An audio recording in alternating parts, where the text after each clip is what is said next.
Paulding County, it's very small. Everybody knows everybody. Didn't have to worry about anything bad happening to you. Heidi was very well known in the local area because of her family and their wedding or catering business, especially with small towns. I feel like everybody knew Heidi Grant, or the Grant family name at least. Heidi took pride in planning weddings and making sure everybody's special day was just right for them. It was her family business, so it was more than a job to her. Me and Heidi were good friends. We chatted a lot, we planned get-togethers. She was a very likable, funny person. We liked to go shopping and listen to music together. She was also there for me, like friends. We were really close.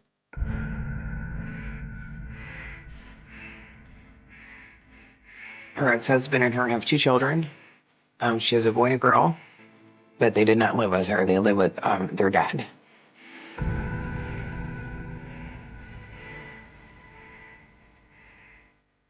Chris had a crush on her in high school. As they graduated, they both went their separate ways, and then they reconnected later on Facebook. Chris and Heidi, they were both divorced, and I think that they had a lot in common as far as that goes.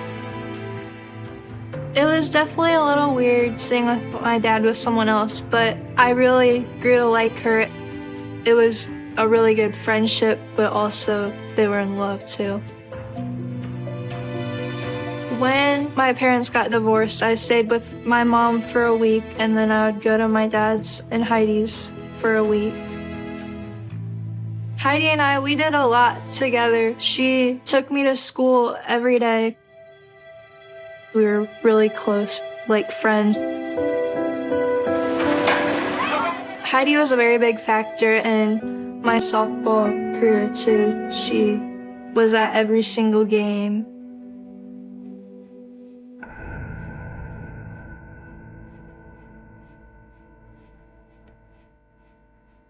Chris went to AA meetings 2-3 times a week, and Heidi was very supportive of him getting help and staying sober. It was definitely a struggle for Chris. He would get a handle on it, and then something happened, stress or even happiness, excitement, and it would trigger him. Chris was very open with Heidi about his struggles with alcohol. I think that she thought she could really help him through it and keep him sober. Chris stopped over one day and he said that he was going to ask Heidi to marry him.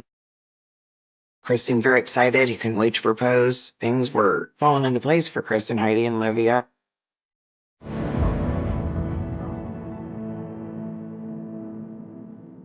Chris and Heidi got married at Grant's Catering Hall. We were all supposed to be there, but COVID had hit and we weren't able to gather for that day. It was just my dad, Heidi, me, and then Heidi's dad. I was glad to be able to witness it. They seemed very happy. It looked like it was going to be very bright in the future. Shortly after Chris and Heidi got married, they decided to move back to Antwerp, which was closer to the catering business. They found a nice little house right in the center of town. Chris took medications, help him with his drinking. He took a pill, which if he chose to drink, it would make him really sick. And the pill was very effective for Chris. He was in a really good point in his life. He was really happy. He stopped taking his medication because he felt happy. He felt like he could handle life, That was the wrong thing. He should have kept taking them.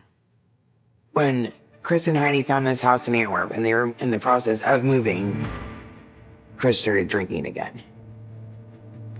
When my mom passed away in August of 2021, it affected us a lot. It affected Chris really bad. We were all very worried that Chris was drinking again. Having to lose his mom in life was probably the worst thing he'd ever experienced as far as loss and pain. That's what set off, the spiral, I believe, to his drinking again. When Chris would drink, he'd start out as fun-loving and easygoing, and if he got really drunk, then it was argumentative. This time, when Chris started drinking, it was pretty out of control.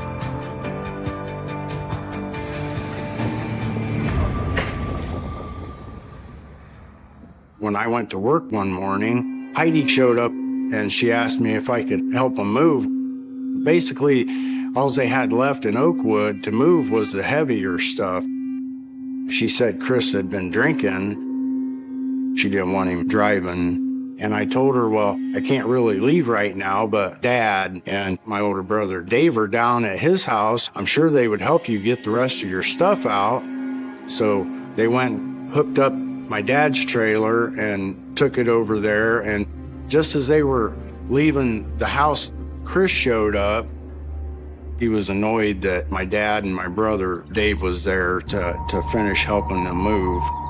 They started arguing in the driveway, and Chris went to grab a hold of my brother Dave, and Dave grabbed a hold of him and took his legs out from underneath him and put him on the ground and said, I'm gonna let you up and we'll leave and that'll be that. When we got home from work, we found out that an altercation had happened, an argument, and Chris was drinking. She didn't want her business, her family's name, dragged through the mud.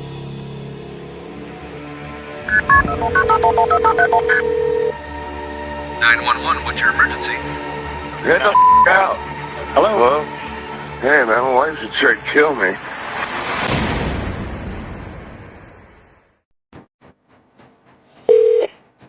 Get the out. Hello? Hey, man, my wife just tried to kill me. On January 13th, 2022, a 911 call was made in reference to a domestic dispute that had occurred. How'd you do that? Hit me with a foot. I was laying in the chair, she hit me across the head twice, man, and lit me up.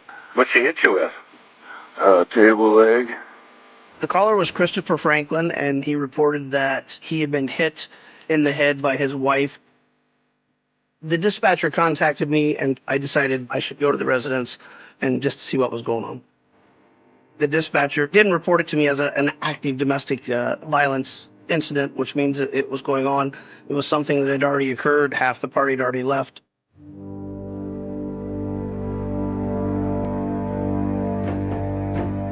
When I arrived at the property, Heidi Grant come to the door and stepped out onto the porch to talk to me.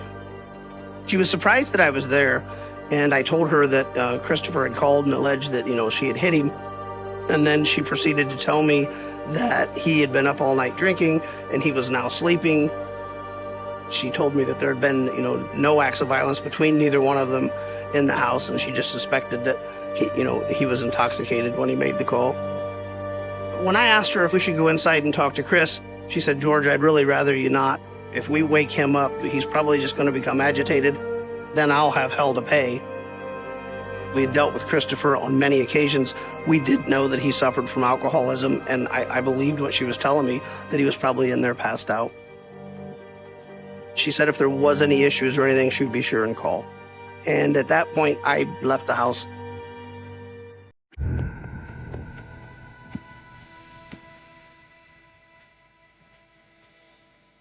When I came to the house, my dad wasn't there. Heidi told me that he was at work. I packed my bag real quick, and then she took me to Indiana, and I was gonna come home Sunday night.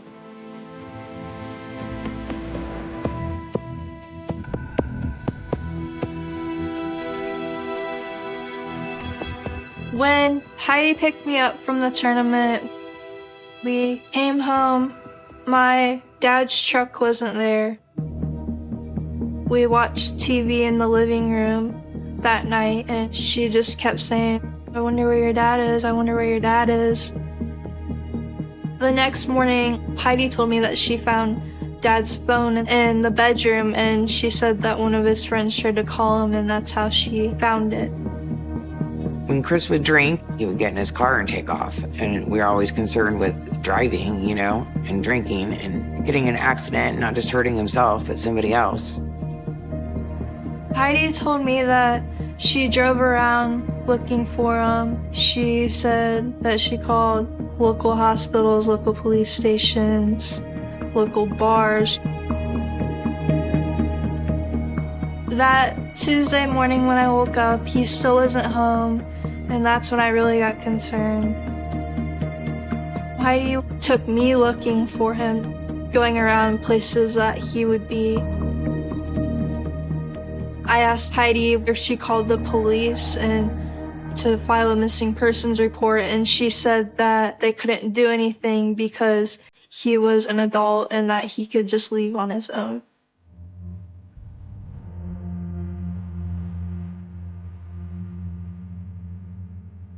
That Thursday when I went back to my mom's house, I was more nervous that something bad happened to him. Something definitely didn't feel right. I was definitely really worried. My dad always wanted me to do my best. He always pushed me to do my best. He was a very big support in my softball. He would come practice with me. He would tell me what I was doing wrong and try to help me fix it. He was really funny, and he always had to crack a joke or make someone laugh. I told my mom more details about it and said that I was really worried. She then texted my uncle Dave about it and said Dad has been missing for this many days. Heidi talked about Chris was struggling with suicide. She talked about this song that he sent to everybody on his friends list, like on Facebook or Messenger, and it was a suicide song.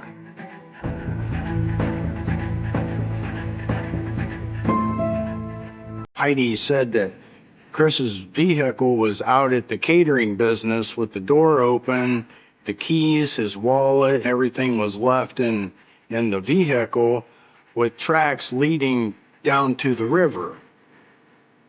Made it sound like maybe he killed himself and, jumped in the river. Dave, my brother-in-law, walked the river and the pass over there for days looking for him because he thought that, like maybe he had committed suicide over there.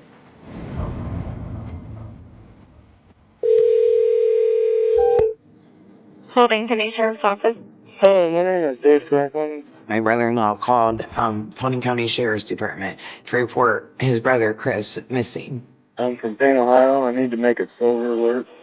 Apparently my brother has been gone since Sunday. His workplace said that he hadn't been there that whole week. That's when Dave thought, I need to call and file a missing persons report. We had to find out where he was at. Okay, what's your brother's name? Chris Franklin. His wife's name's Heidi Grant. Okay. Why hasn't she called? I couldn't tell you. I coach high school wrestling when I'm not working at the police department.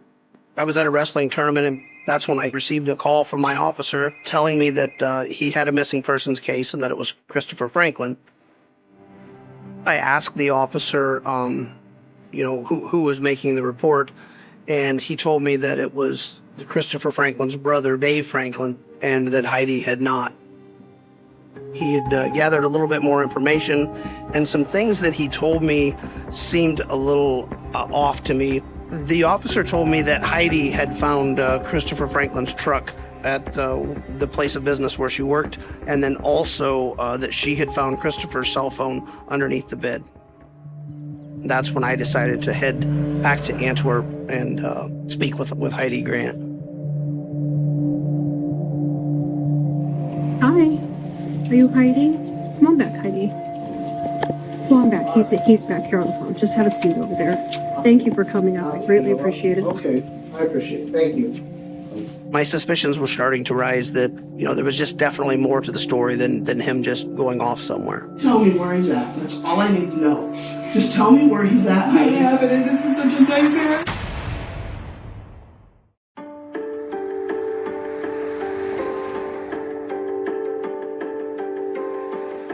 Okay, What's your husband's name? Chris. C-H-R-I-S Franklin. My wife, Captain Clemens, is always usually right there with me, assisting me. So when I interviewed Heidi, she was in the room with me. How long have you been married? Since November 27th, only 2 months. 2 months. I did know Heidi before this happened. I used to babysit her children when they were little. When you live in a small community, you know everybody. Everybody is everybody's neighbor or relative in this town. Okay, when did you last see him, talk to him? It was Sunday. I left at about 10. On the 16th. So the last time that Heidi actually told us she had seen Chris would have been on that Sunday morning. She had gone to pick up Chris's daughter, Olivia, from a softball tournament. I left, and before I left, I had asked him to come with me so I could make sure he stayed sober. And he's like, I don't feel like going there. And he's like, I'm gonna try to go over to Oakwood and get more stuff. And I looked at him and I said, if you pick that bottle back up, don't come back until you're sober. And that was the last thing I said to him. Heidi said that when she returned with Olivia, his truck was gone. So I went in, I checked the house, he wasn't there. So I just assumed he was in Oakwood getting stuff, because that's what he said he was gonna do. The next morning when Heidi got up, she said she drove to the Oakwood home thinking he'd probably crashed there from drinking because she had told him not to come home if he was going to drink.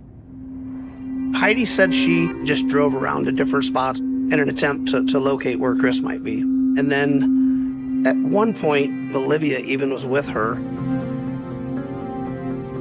We drove up and down. I don't remember what day it was, but we drove up and down. Heidi indicated that a few days after Chris had been gone, she located his truck at the back of her business.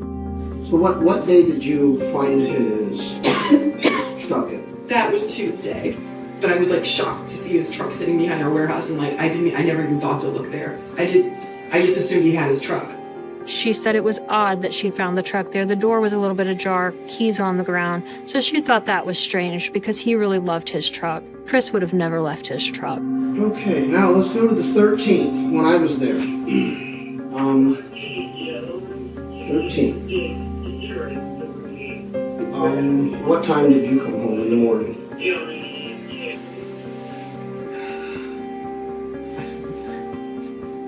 There was a point in the interview where her demeanor totally changed. Olivia PT. She started to become somewhat emotional. She seemed more agitated than anything. I don't remember. She was really struggling to find the answers to the questions I was asking her. What time did he get up, you say, Saturday? I don't remember. I'm sorry. That's fine. So let's, It gets me confused when I keep going back and forth in time. I could tell that, there was something there. There was something more than what she was telling me. I want you to listen to me. I want you to really listen to me really good here. Okay? It's really important for you. Okay? You and I both know that you know where he's at, and I need you to tell me that. I wanted Heidi to tell me the truth so that we could, locate Christopher. You and I both know that you took his truck out there. I did earlier in the week when he was drinking to keep him from... Listen, I'm telling you, I need to know what happened to him. I don't know, George. I don't. Yes, you do. Listen to me. I want to help you. Listen. Yes, you do. No, yes, you do. Yes, you do. Now listen to me. I probably pleaded with Heidi additional 20 to 30 minutes, but she continued. She continued to stick with her story that she had no idea where he was. I need to know where he's at. You and I both know you know where he's at, Heidi. I just need you to tell me. You and I both know. I'm not a bad person. You're not a bad person. When Heidi made the statement, "I'm not a bad person," and became emotional, I felt that she knew more than what she was telling me. Please, just tell me where he's at. His family's going to want to know. Just tell I know. Tell me where he's at. In the back of my mind, I'm thinking, she's done something to him. Just tell me where he's at, What's Heidi. happening? This is such a nightmare. I'm so sorry that you got to go through this. And I think he was probably somewhat mean to you. I think he yelled at you. I feel bad for you. I think it's horrible that women like you got to put up with things like that. But right now, Heidi, we got to start doing what's right for me, for you, for everybody, his family. We just need to know where he's at. At one point, I think I threw out there, if something has happened to him, and you know where he is. We just need to find, Chris. At that point, Heidi became emotional. Heidi, you and I both know that you know where he is. They won't Please, hate me. they won't hate you, Heidi. They will. I just really kind of pressed her and pleaded with her essentially to just tell me the truth. Heidi, listen to me. We all make mistakes. Trust me. I made mistakes in my life. We've all made mistakes, Heidi. Things happen in life. Heidi, But then finally she started opening up. She reiterated to me that Christopher's mind was gone because of the alcohol. He'd been acting strange. His mind was gone. He didn't know who I was, and he was trying. He was trying. I told you he was trying to see. He was swinging the bat at me. He was trying to hit me, and I kept dodging him. Oh God! You're doing so good. You're doing good, Heidi. Just continue on, please. You're on such a... sorry. It's okay, Heidi. I believe you. When Heidi finally started telling what we believed to be the truth, she did seem a little more emotional, a little more upset. But still, I'm thinking, is he alive? Is he hurt? He was trying. He was trying to kill me. Okay. He had totally flipped out on me. Okay. So I called my friend and I said, I need protection. And I was hoping when I went back that he would be okay. I see. Just continue on. I know it's hard. Just So I had a gun. I understand. Friend was just protection. I understand. Heidi told me that she had a friend that had firearms. That morning she called the friend and asked him if, she could still get that gun. At that point, I kind of knew something was really wrong here. They're not gonna hate you, Heidi. Heidi, they know what kind of person he was. Everybody Baby girl's gonna hate me. To find out the multitude of what she did, it was quite shocking to me as an officer.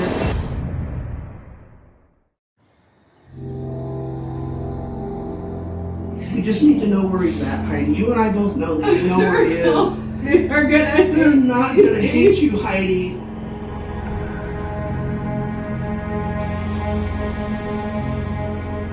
So in the morning of January 13th, Heidi tells us she entered her home and Chris was there, and she said he was kind of out of his mind.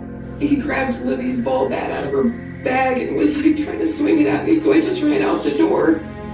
When she left the home to go get the gun, Chris actually dialed 911 and said that his wife had beat him with a table leg. Hello? She hit me across the head twice, man. Lit me up.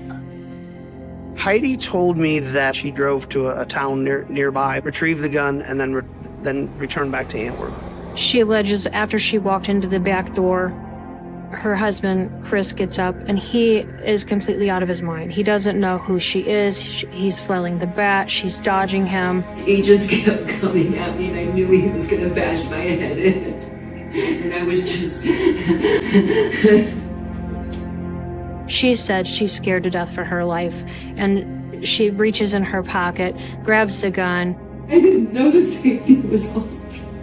I see. And I was just trying to scare him, and it went off and I hit him and he fell over. Hearing that from Heidi, I was almost winded.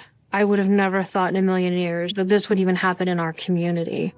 I didn't want him to suffer. I understand. He was suffering, so you shot him again. She said the final shot, she stood over him as he laid on the floor, and she shot him the final time. How many times do you think you shot him? I don't. Okay.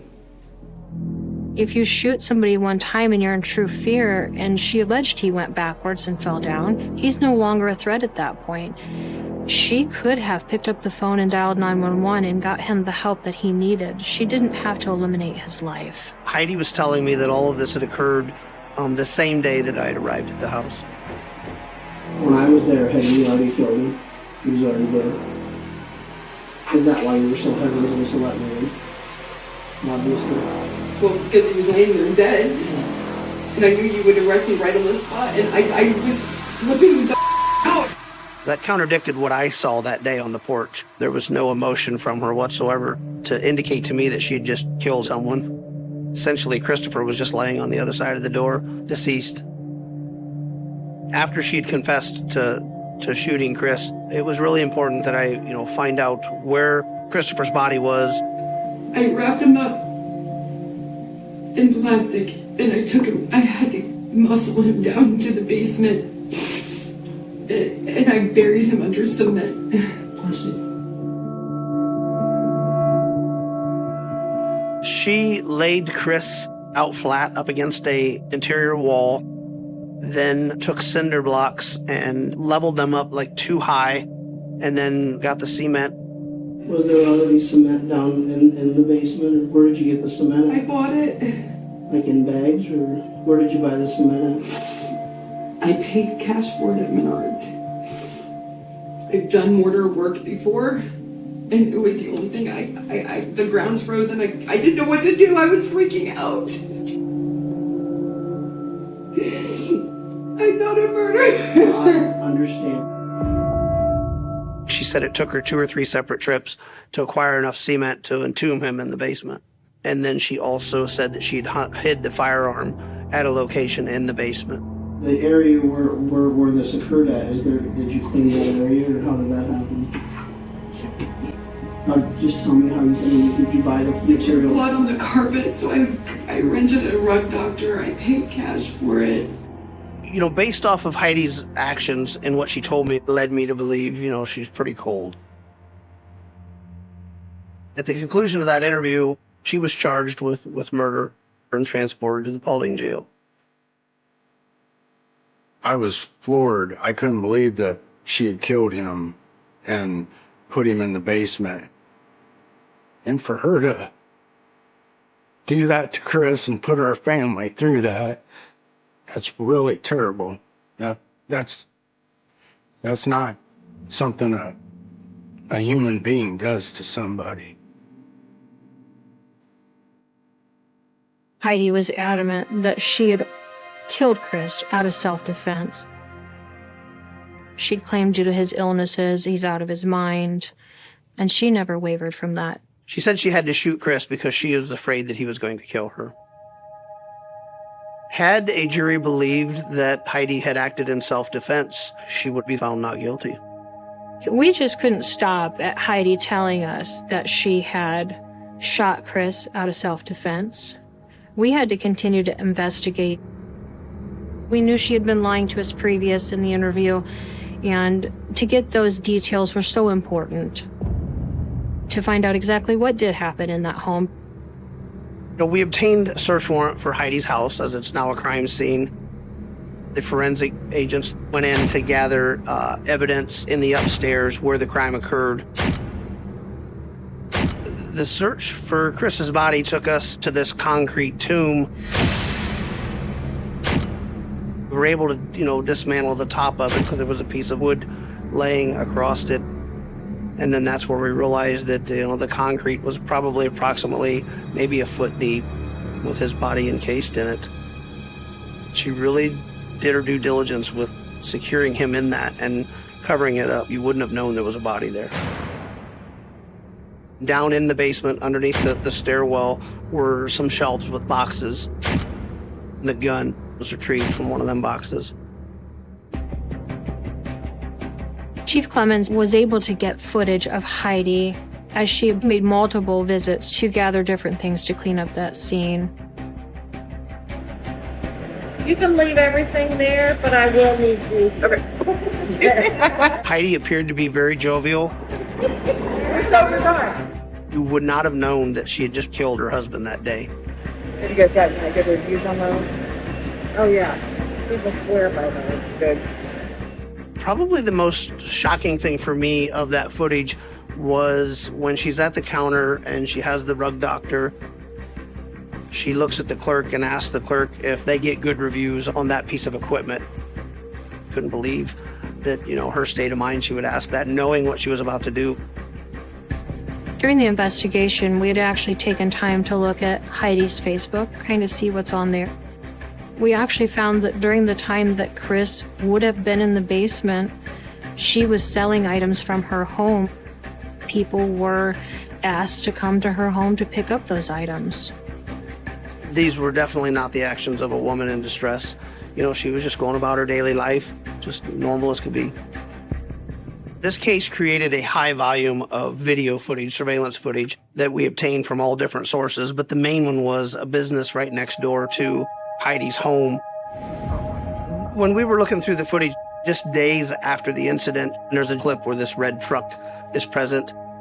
Footage was too grainy to show a clear plate number. You could tell by the footage, you know, he was a male, probably in his 40s or 50s, you know, wore glasses. He is seen in the video helping Heidi, bringing out a freezer, loading that into his red truck. He places that freezer in his red truck and drives away with it. So, of course, it's lots of questions in our mind. And so it was imperative to find out, who is this guy? What role does he play?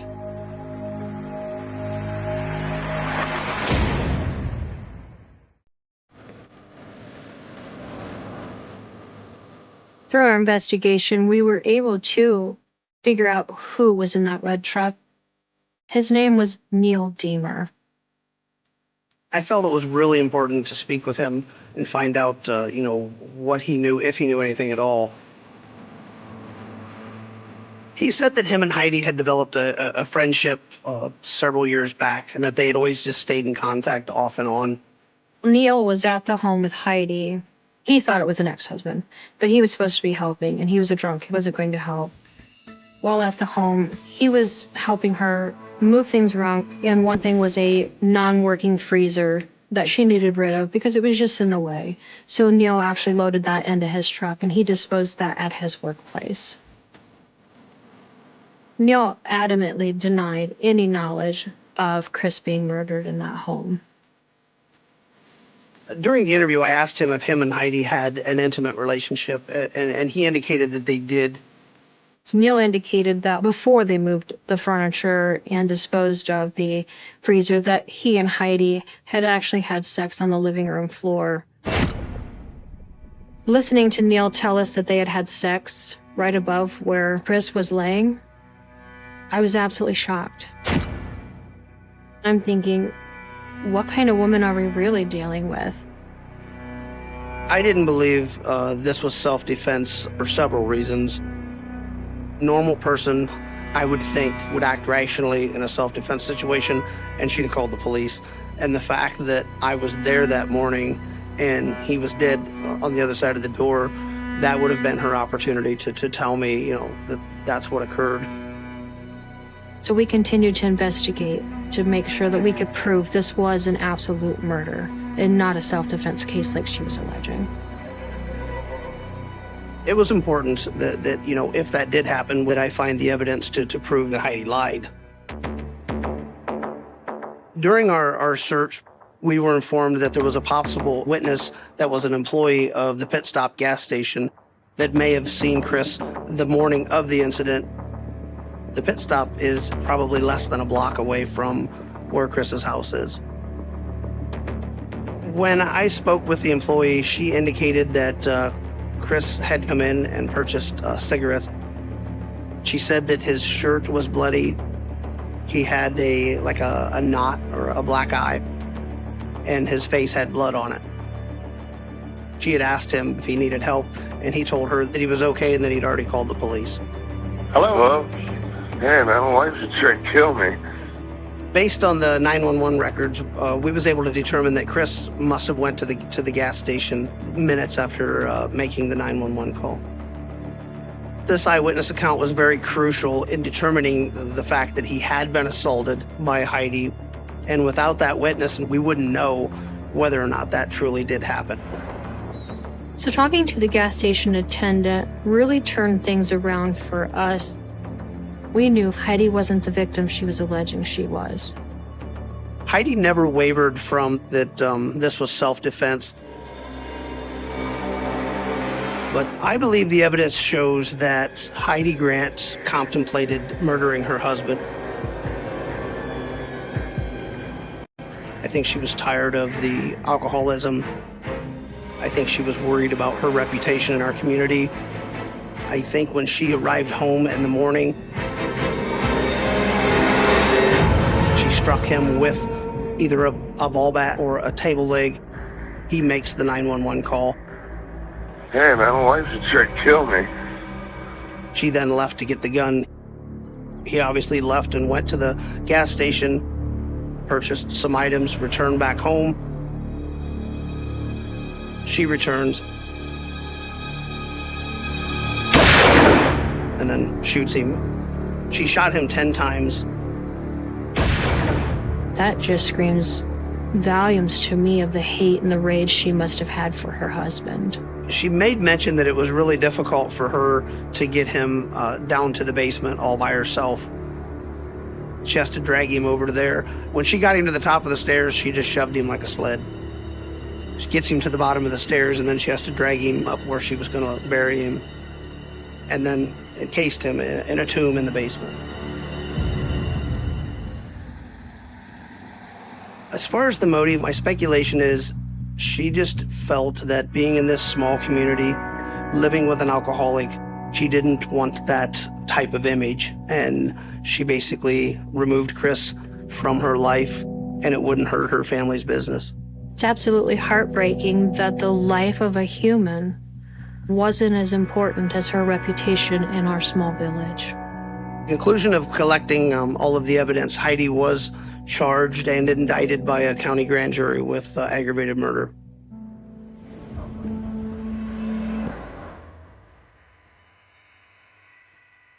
Heidi pled not guilty and was sticking to the story of self-defense. Heidi took the stand during the trial, which is very uncommon for a defendant. She was pleading her case of self-defense to the jury. There's a lot riding on her testimony. If they truly believed in their mind that she was a victim of this domestic situation, she could walk away. And then there would be no justice for Chris and his loved ones. I was very confident in the fact that we would get a conviction, but you never know what a jury may or may not believe.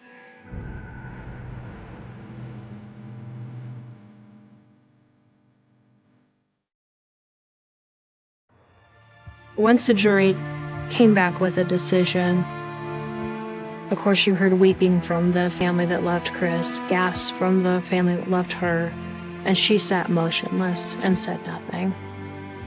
Heidi Grant's sentence was 15 to life for murder. She got a mandatory 1 year for the use of the firearm. The headline flashes like a lightning strike across a black winter sky, but before it was solved, before the arrest, before the courtroom gasps and the cameras and the stunned neighbors clutching their coats against the wind, there was only silence, the kind of silence that settles over a frozen lake at midnight, thick and absolute, hiding everything beneath its surface. January 2000. The cold in rural Minnesota does not merely bite, it devours. Snowbanks rose like white barricades along County Road 17, wind carving sharp ridges across empty fields. It was the kind of night where breath crystallized in the air and sound carried for miles. That was why the absence of sound struck investigators first. No scream. No gunshot echoing through the trees. No engine roaring away in panic. Just a farmhouse sitting under a pale moon, porch light humming, front door slightly ajar. Inside, the heat was still running. The kitchen clock blinked 12:07 a.m., its green digits steady, indifferent. A mug of coffee sat half-finished on the table, lipstick still visible on the rim. The television in the living room played to an empty couch, late-night news droning on about a snow advisory. And in the narrow hallway leading to the bedrooms, a smear of something dark, cut across the hardwood floor like a violent brushstroke. 42-year-old schoolteacher Laura Halverson had not shown up for work that morning. In a town where routines were sacred and deviations noticed instantly, It took less than 2 hours before a colleague called the sheriff's office. By noon, deputies were stepping carefully through her home, boots crunching against ice that had formed just inside the doorway.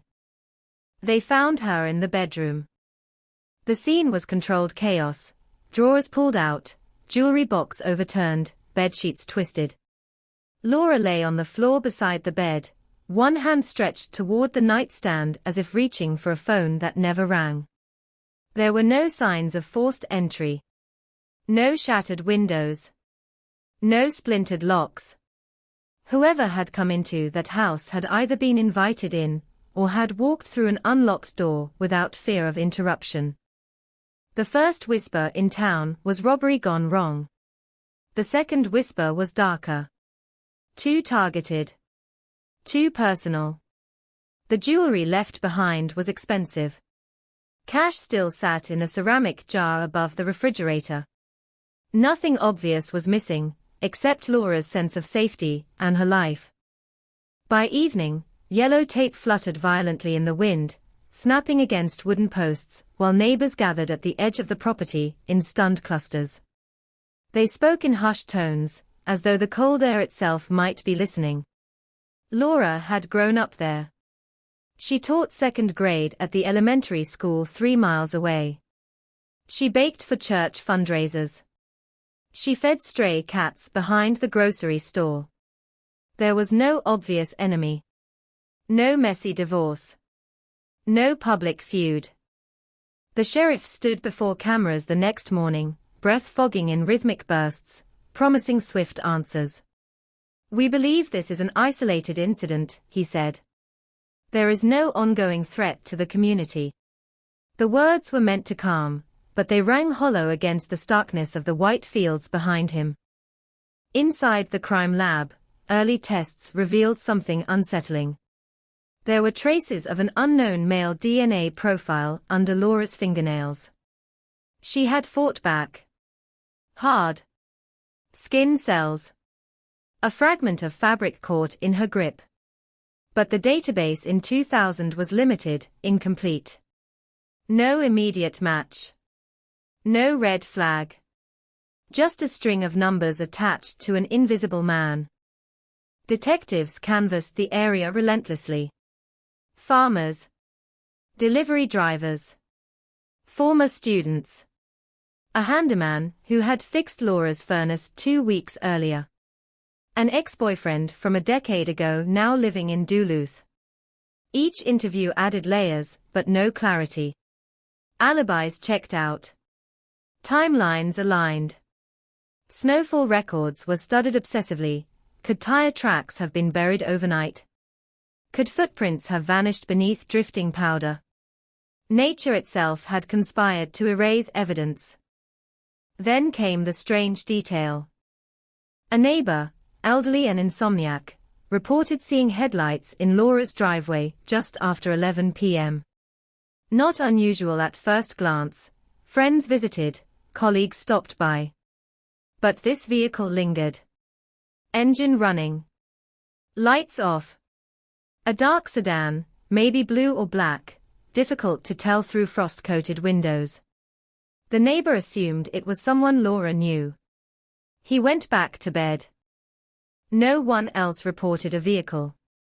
Investigators searched registration records for similar cars in a 50-mile radius. Hundreds. Too many to narrow. They turned to Laura's phone records.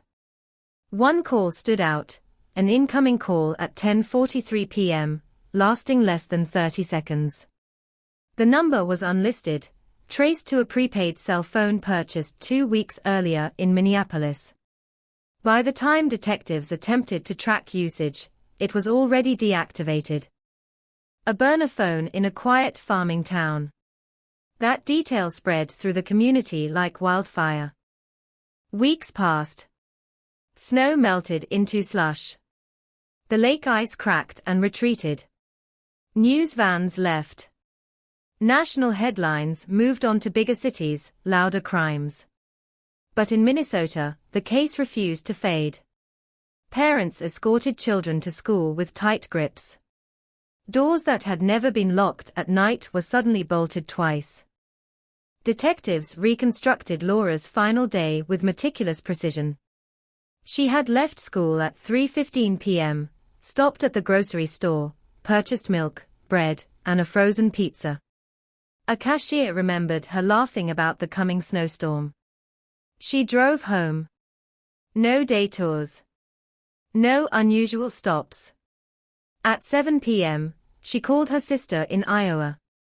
They spoke for nearly an hour. Laura mentioned feeling tired but content. Nothing about fear. Nothing about a secret meeting. At 10:43 p.m., the burner phone call came in. At 11 p.m., the neighbor saw headlights. Sometime before midnight, the struggle occurred. The autopsy confirmed manual strangulation. Close. Intimate. Rage-filled.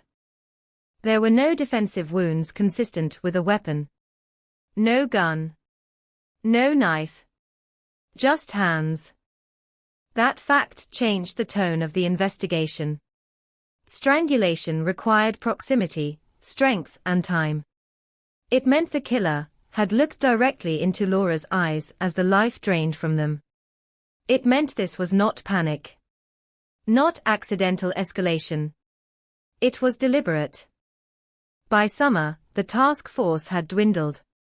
Budget constraints tightened. Leads evaporated. The DNA profile remained unmatched. Detectives followed a promising tip involving a traveling salesman who had been in the area that week, but his DNA excluded him within days. Another suspect, a local mechanic with a minor assault record, became the focus after rumors of an infatuation with Laura surfaced. His alibi, corroborated by security footage from a gas station 40 miles away, dismantled that theory. Each collapse felt heavier than the last. The case file thickened, pages filled with interviews, lab reports, maps marked in red ink. And yet the central question, who stood in that bedroom at 11:30 p.m., remained untouched, like a locked door no one could force open. Years blurred. 2001, 2003. 2005, new sheriff. New deputies. Old evidence boxed and shelved but never discarded. The DNA sample was preserved carefully, a frozen thread of hope waiting for technology to catch up. Periodically, it was rerun through expanding databases. Each time, the same result, no match. Laura's house was sold to a young couple from St. Paul. They repainted the walls, replaced the flooring, unaware that beneath the new varnish lay the echo of that smear in the hallway. Neighbors still lowered their voices when referencing the address. Children dared each other to run past it on Halloween. The crime became folklore, then cautionary tale, then unresolved wound. The most unsettling details surfaced nearly a decade later, when a retired detective revisited the case out of sheer stubbornness. He listened again to the sisters' phone conversation recording, routine in 2000 for long-distance logs, rarely scrutinized beyond content. In the background, faint but distinct, at 10:41 p.m., 2 minutes before the burner phone call, there was a sound. A car door closing. Not outside the sisters' home. Outside Laura's. Had someone already been there, waiting, while she laughed on the phone? The timeline tightened like a noose. Investigators theorized the killer may have watched the house, chosen a night when snow would erase approach and departure. The burner phone call could have been a signal: step outside, check something, open the door. Or it could have been misdirection, a false breadcrumb designed to waste precious hours. The community aged. Parents who once feared for their children's safety grew old. Some passed away without seeing justice. But the case never truly died. It hovered, persistent, a ghost in county records.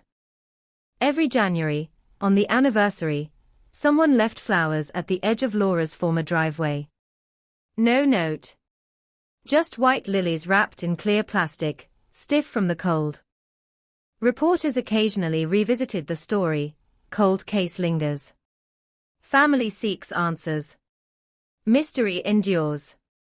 The words felt repetitive, tired. Until one winter morning, 23 years later, a new headline erupted across screens, sharper than the rest. Minnesota 2000 cold case solved. But before the handcuffs clicked, before the courtroom revelation, before neighbors whispered the name they never expected to hear, there were 2 decades of darkness, 2 decades where the killer walked free beneath the same skies, drove the same roads, perhaps even stood in the same grocery line as those who mourned. And somewhere in that stretch of frozen fields and silent nights, the truth waited, patient and unyielding, like ice that refuses to melt.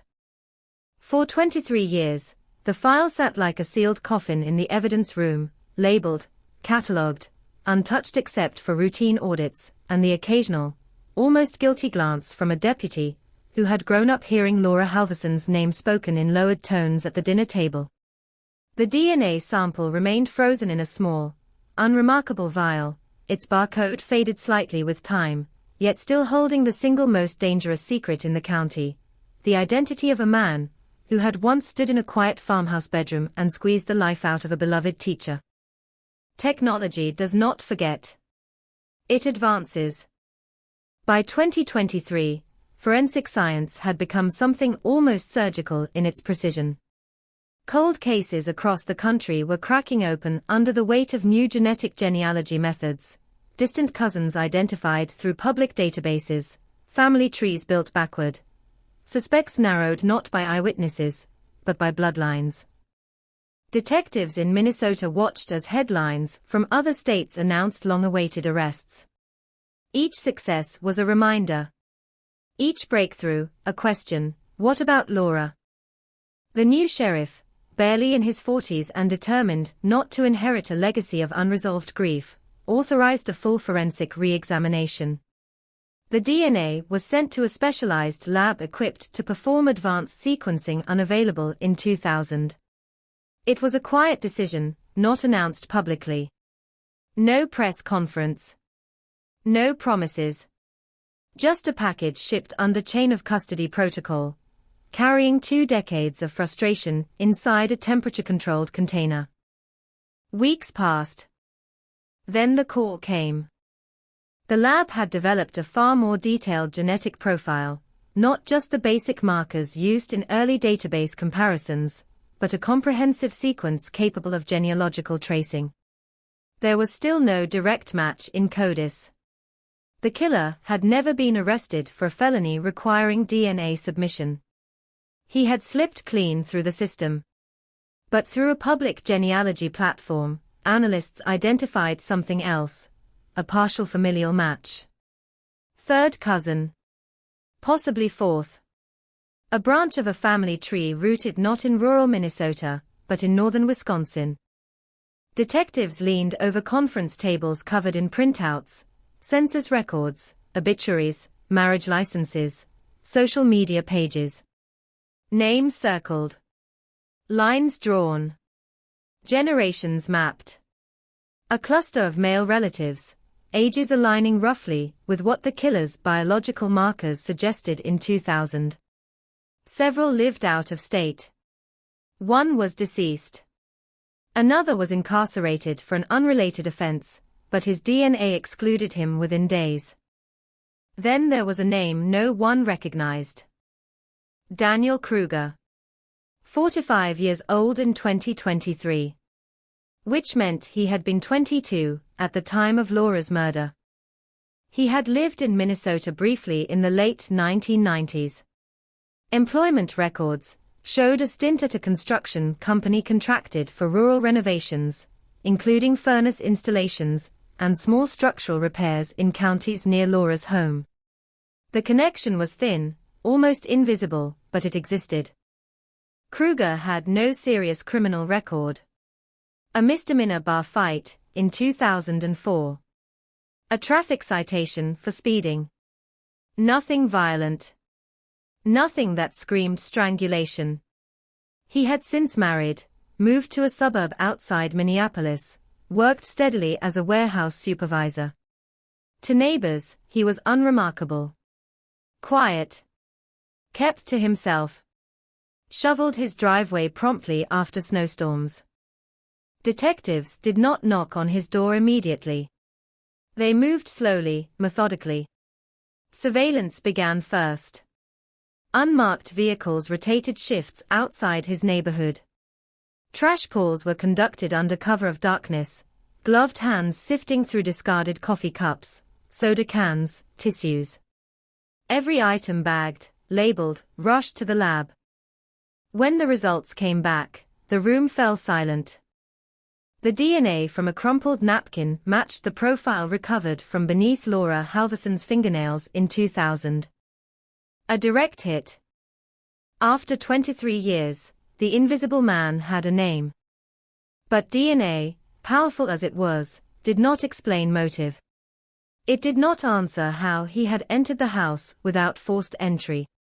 It did not clarify whether he had known Laura personally, or had targeted her randomly. Detectives reopened every interview transcript, this time searching specifically for any mention of a young construction worker in the late 1990s. Buried in a supplemental report from February 2000, a single line surfaced. Laura had complained to a co-worker weeks before her death about a repair guy who made her uncomfortable. No name recorded. Just that phrase. The co-worker had dismissed it at the time as routine awkwardness. Rural homes required frequent service calls in winter. It had never been pursued aggressively. Employment logs confirmed Kruger's company had serviced Laura's furnace in December 1999. The proximity was no longer theoretical.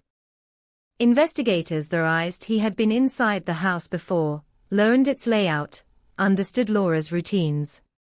Perhaps he noticed she lived alone. Perhaps he misinterpreted politeness as invitation. Or perhaps something darker had been building long before that January night. Phone records from 2000 were re-examined with fresh eyes. The prepaid burner phone purchased in Minneapolis had been bought with cash at a convenience store less than 2 miles from Kruger's then apartment.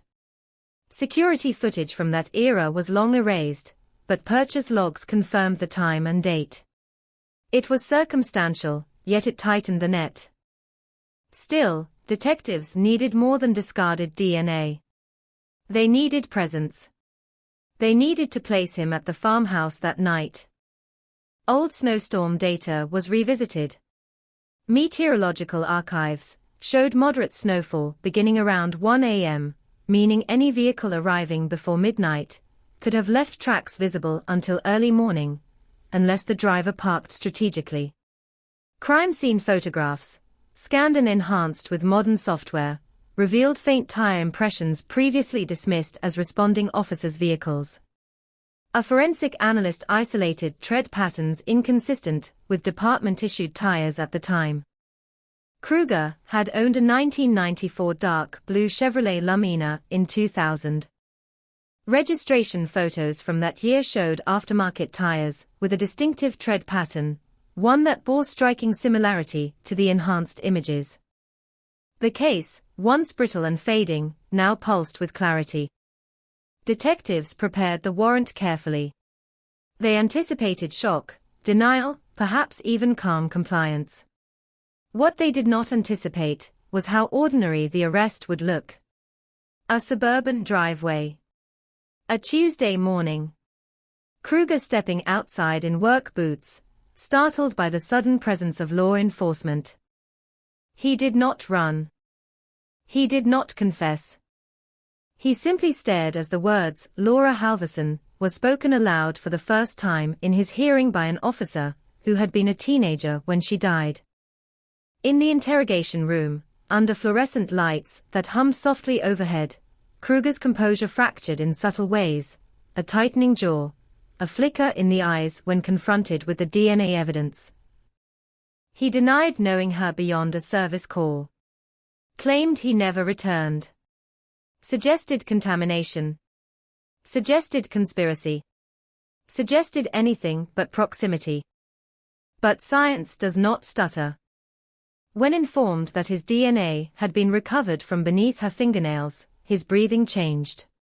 Slight. Noticeable. Recorded. Outside, news broke like a dam finally giving way. Minnesota 2000 cold case solved. Reporters descended once again on County Road 17. The farmhouse, long repainted, long reoccupied, became a backdrop for cameras hungry for resolution. Neighbors who had aged 2 decades stepped forward to speak. Some cried openly. Some shook their heads in disbelief. Daniel Kruger. The quiet kid who used to bag groceries part-time. Impossible. Yet the evidence stood immovable. Laura's sister, now Greya, voice trembling, addressed the media with words she had rehearsed in her mind for years, but never believed she would speak. "We never stopped waiting," she said. "We never stopped hoping." And yet, beneath the surge of relief, questions lingered like frost refusing to melt. Why Laura? Why that night? Was it obsession? Opportunity? A rejection that spiraled into violence? Kruger had no documented history of stalking. No restraining orders. No prior assault charges. The simplicity of his public life clashed violently with the brutality of the crime. Prosecutors prepared for trial armed with DNA, tire tread analysis, employment records, the burner phone purchase proximity, and that single forgotten complaint about an unsettling repairman.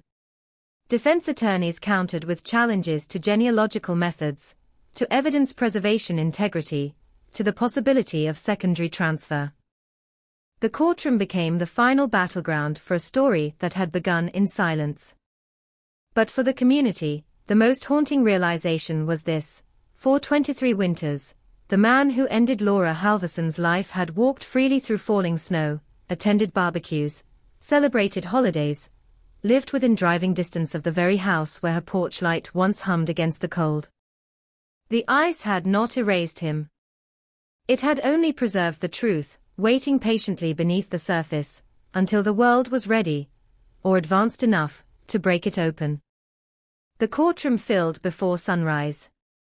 Long before the judge took the bench, before the bailiff called for silence, before Daniel Kruger was led in wearing a dark suit that hung stiffly from his shoulders, people were already lining the wooden benches, whispering the same words that had once echoed across frozen fields in January 2000. Cold case, DNA, finally, unbelievable. The air inside felt heavy, almost electric, as though the past itself had been summoned and forced to sit among them. Laura Halverson's photograph rested on the prosecution table. Second-grade class portrait, gentle smile, eyes bright with a kindness that had once been so ordinary it went unnoticed. Now it felt sacred. Untouchable. A reminder of who this was all about, beneath the legal motions and forensic charts. Kruger avoided looking at it. The prosecution began not with outrage, not with dramatics, but with time. 23 years of time. They walked the jury back to that farmhouse in rural Minnesota, the porch light glowing, the television murmuring into emptiness, the smear on the hardwood floor. They spoke of a woman who trusted her community, who locked her doors less out of fear and more out of habit, who believed in familiarity as a form of safety. Then they spoke of hands. Manual strangulation. Close. Sustained. Personal. The medical examiner from 2000, now retired but sharp in memory, testified that it would have taken minutes, not seconds. Pressure maintained. Resistance met. Fingernails scraping, skin tearing. Laura had fought with everything she had. And beneath her fingernails, the silent witness that outlived 2 decades.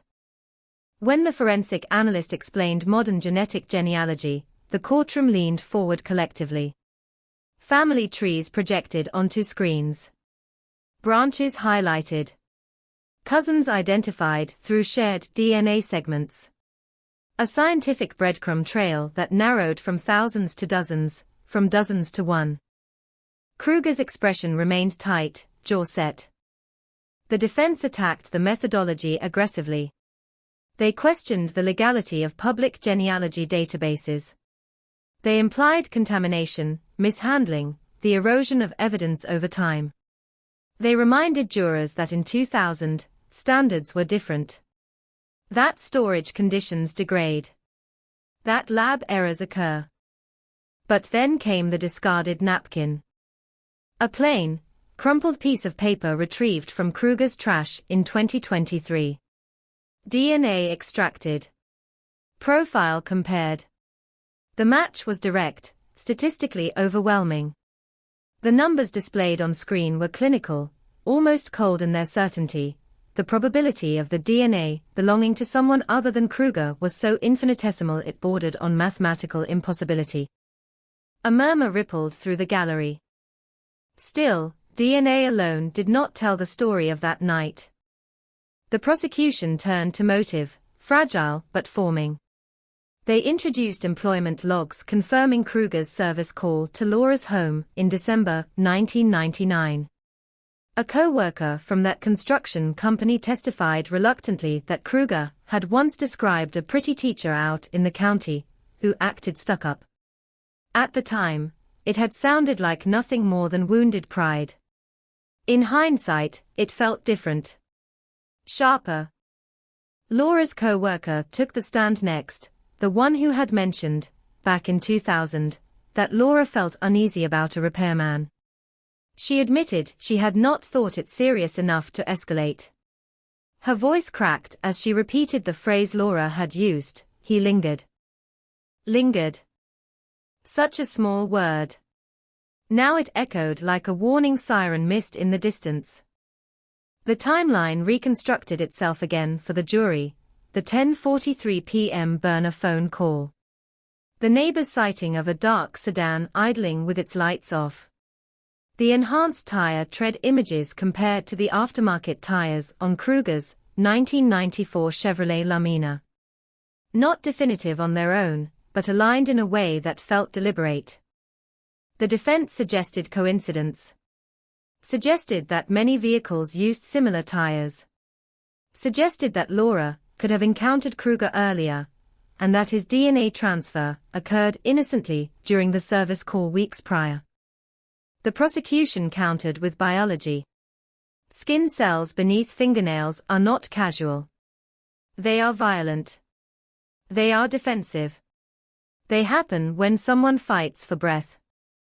As testimony unfolded, something else began to surface, not evidence of another crime, but patterns of behavior.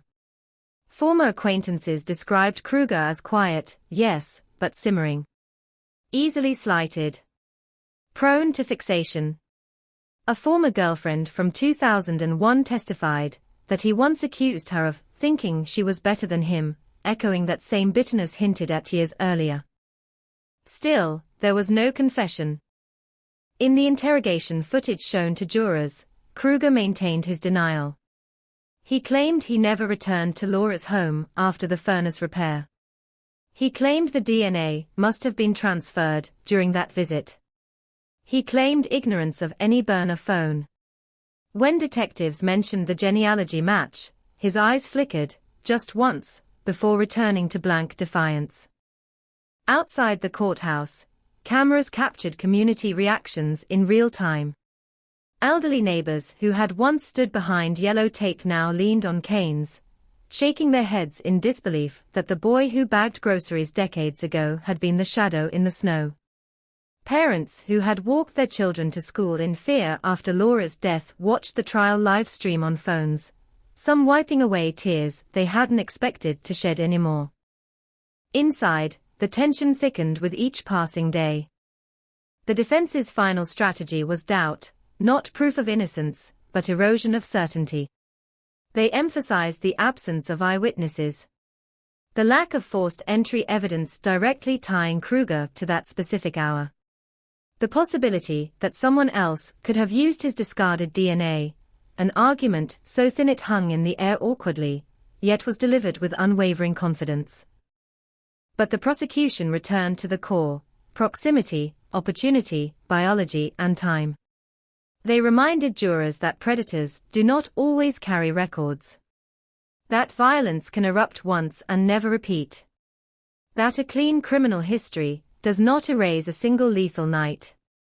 When closing arguments ended, the courtroom felt suspended, like breath held too long. The jury deliberated for 2 days. Outside, snow began to fall again, slow, deliberate flakes drifting past courthouse windows, settling on parked cars, blanketing sidewalks in white. It was the same kind of snow that had fallen in January 2000, erasing footprints, muting sound, concealing departure routes. Inside the deliberation room, 12 strangers weighed decades of grief against strands of DNA and fragments of memory. When the verdict was finally read, the word guilty landed with a force that seemed to reverberate through more than just the courtroom walls. Laura's sister sobbed openly. Some jurors stared straight ahead, solemn, aware of the gravity of what they had just done, not only convicting a man, but closing a wound that had bled quietly for 23 years. Kruger showed little reaction. A blink. A swallow. Hands clasped tighter. Sentencing would come later. But as he was led away in handcuffs, the gallery watched not with rage, but with a strange, exhausted relief. The invisible man now had a face, a record, a prison number.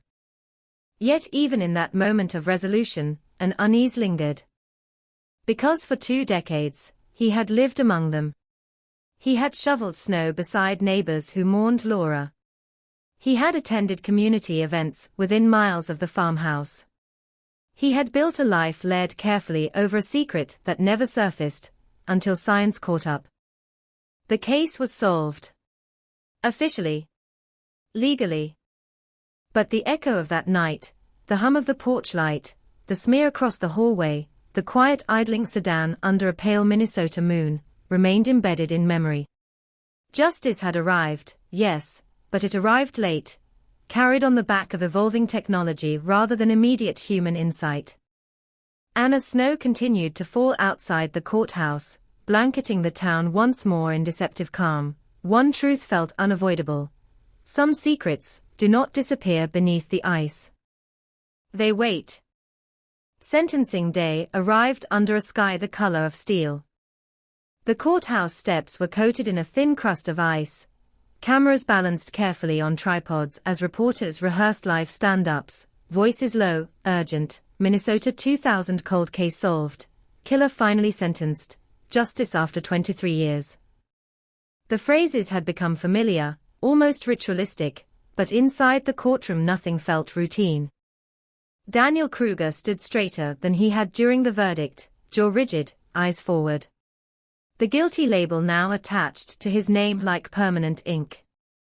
Behind him, rows of faces carried time in their lines, neighbors who had once stood behind yellow tape in parkas and snow boots, now older, slower, but still present.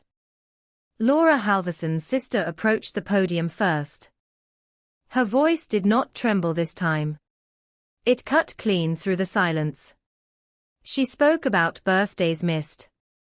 About a classroom that had never been the same after January 2000. About parents who had once trusted the dark and never did again.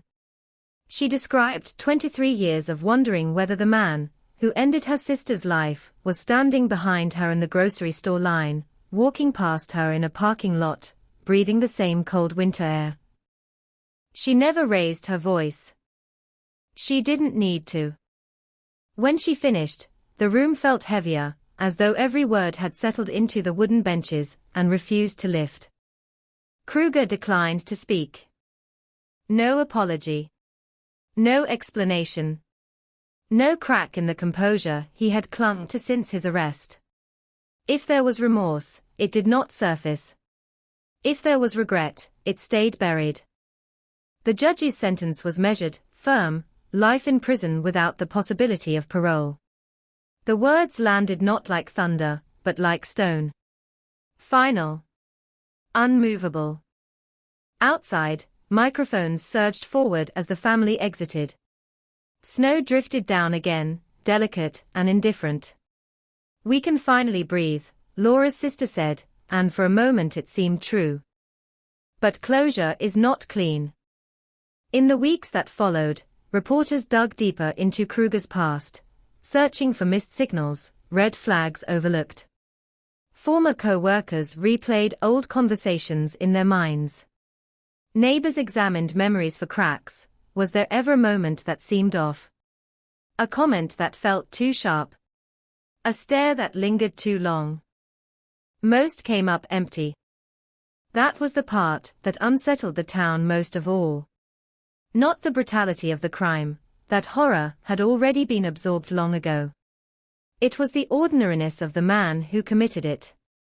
The fact that evil had not announced itself with warning signs or dramatic gestures. It had worn a neutral expression, paid taxes, attended holiday gatherings. And for 23 winters, it had blended seamlessly into snowfall. Investigators released additional details after sentencing, pieces once withheld to protect the integrity of the trial. The burner phone purchase timeline aligned almost perfectly with Kruger's work schedule in early January 2000. He had clocked out early the day it was bought. Surveillance footage from nearby businesses had long since vanished, but transaction timestamps matched within minutes. Cell tower records from that night were primitive by modern standards, yet they revealed something chilling. The prepaid phone had pinged off a tower servicing Laura's rural area, just before deactivation. A final digital whisper before disappearing. The prosecution's theory hardened into narrative, rejection turned resentment, resentment turned obsession. A repairman who mistook politeness for interest. A man who returned weeks later under cover of darkness, calling first to ensure she was home, perhaps to lure her to the door. The unlocked entry remained debated. Did she recognize him and open it willingly? Did he fabricate an emergency, claim something urgent about the furnace in the coming snowstorm? There would be no confession to clarify. That final exchange died with Laura in that narrow hallway. In the months after the conviction, the farmhouse on County Road 17 drew a quiet pilgrimage. People left flowers again, this time with notes, "Justice for Laura, we remember, you were never forgotten." The current homeowners tolerated it gently, understanding the weight of the land beneath their foundation. One evening, as twilight bled into another frigid Minnesota night, an elderly neighbor stood at the edge of his property staring toward the house. He had been the one to see headlights in the driveway in 2000. For years, he replayed that image, the dark sedan idling, lights off, engine humming low. He had told himself it was nothing. Told himself rural roads saw visitors at odd hours. Now he knew. The realization did not bring peace. It brought a sharper memory, the faint crunch of tires on packed snow, the brief silhouette of a driver behind frosted glass. So close. So visible. And yet invisible. Community meetings were held not out of fear this time, but reflection. The sheriff spoke candidly about advances in forensic science, about the importance of preserving evidence no matter how hopeless a case may seem. Laura's case became a lesson cited in law enforcement conferences, an example of patience meeting progress. But beneath the professional triumph lay something more fragile. For Laura's former students, now adults with children of their own, the resolution stirred emotions they hadn't prepared for. Some reached out to one another through social media. They shared memories of her classroom, of reading circles and winter art projects. They spoke of the day substitutes replaced her permanently, of the confusion they felt at 8 years old when adults refused to answer direct questions. Now they had answers. Yet answers did not erase the image of a teacher taken violently from her own bedroom floor. Kruger was transferred to a state correctional facility, processed, assigned a number. His name entered a different database now, not as an unknown profile, but as a convicted murderer. In interviews requested by journalists, he declined to speak. Silence remained his final defense. And still, some questions hovered unanswered. Why only once? Why Laura and no one else before or after? Was it truly obsession, or something impulsive that spiraled beyond control? Did he drive away that night believing he had erased every trace? Did he watch news coverage in 2000 with detached curiosity, confident the snow had buried him permanently?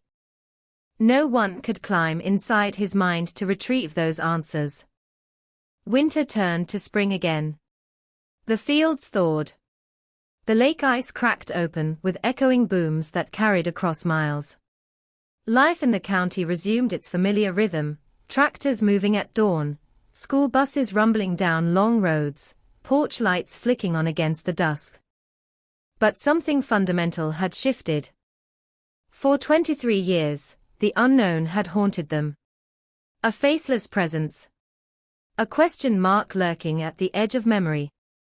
Now that question mark had been replaced with a period, definitive, unambiguous.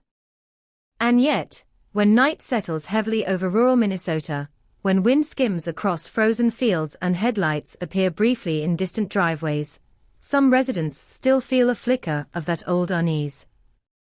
Not because the killer remains free, he does not. Not because justice failed, it did not. But because they learned a truth that cannot be unlearned. The danger had never come from outside. It had lived among them all along, quiet and patient, waiting for January night, when the snow would fall just hard enough to hide the tracks. And though the case is closed, though the headline declares it solved, the memory of that hum in the dark, engine idling, porch light glowing, a door opening to someone once trusted, lingers in the cold air long after the cameras pack up and the courthouse lights go out. After the cameras left and the satellite trucks disappeared from the courthouse lawn, the town did something unexpected, it went quiet. Not the uneasy silence of January 2000, when fear crept into unlocked homes and every passing car, after dark, felt suspicious. This was different. Heavier. Reflective. As if the community, having carried a question for 23 years, suddenly didn't know what to do without it. Minnesota 2000 cold case solved. The headline still circulated online, shared across timelines, archived in local history pages. But in kitchens and garages and church basements, people spoke less about the science and more about the proximity. The closeness. The unbearable realization that Daniel Kruger had not been some passing drifter, or shadowy outsider slipping in and out with the storm. He had been nearby. Ordinary. Breathing the same winter air. Investigators, now freed from the constraints of an open prosecution, revisited the file one final time, not to build a case, but to understand the gaps. They reconstructed the hours after the murder in sharper detail than ever before. Kruger had clocked in for work the next morning at 7:58 a.m. Time card verified.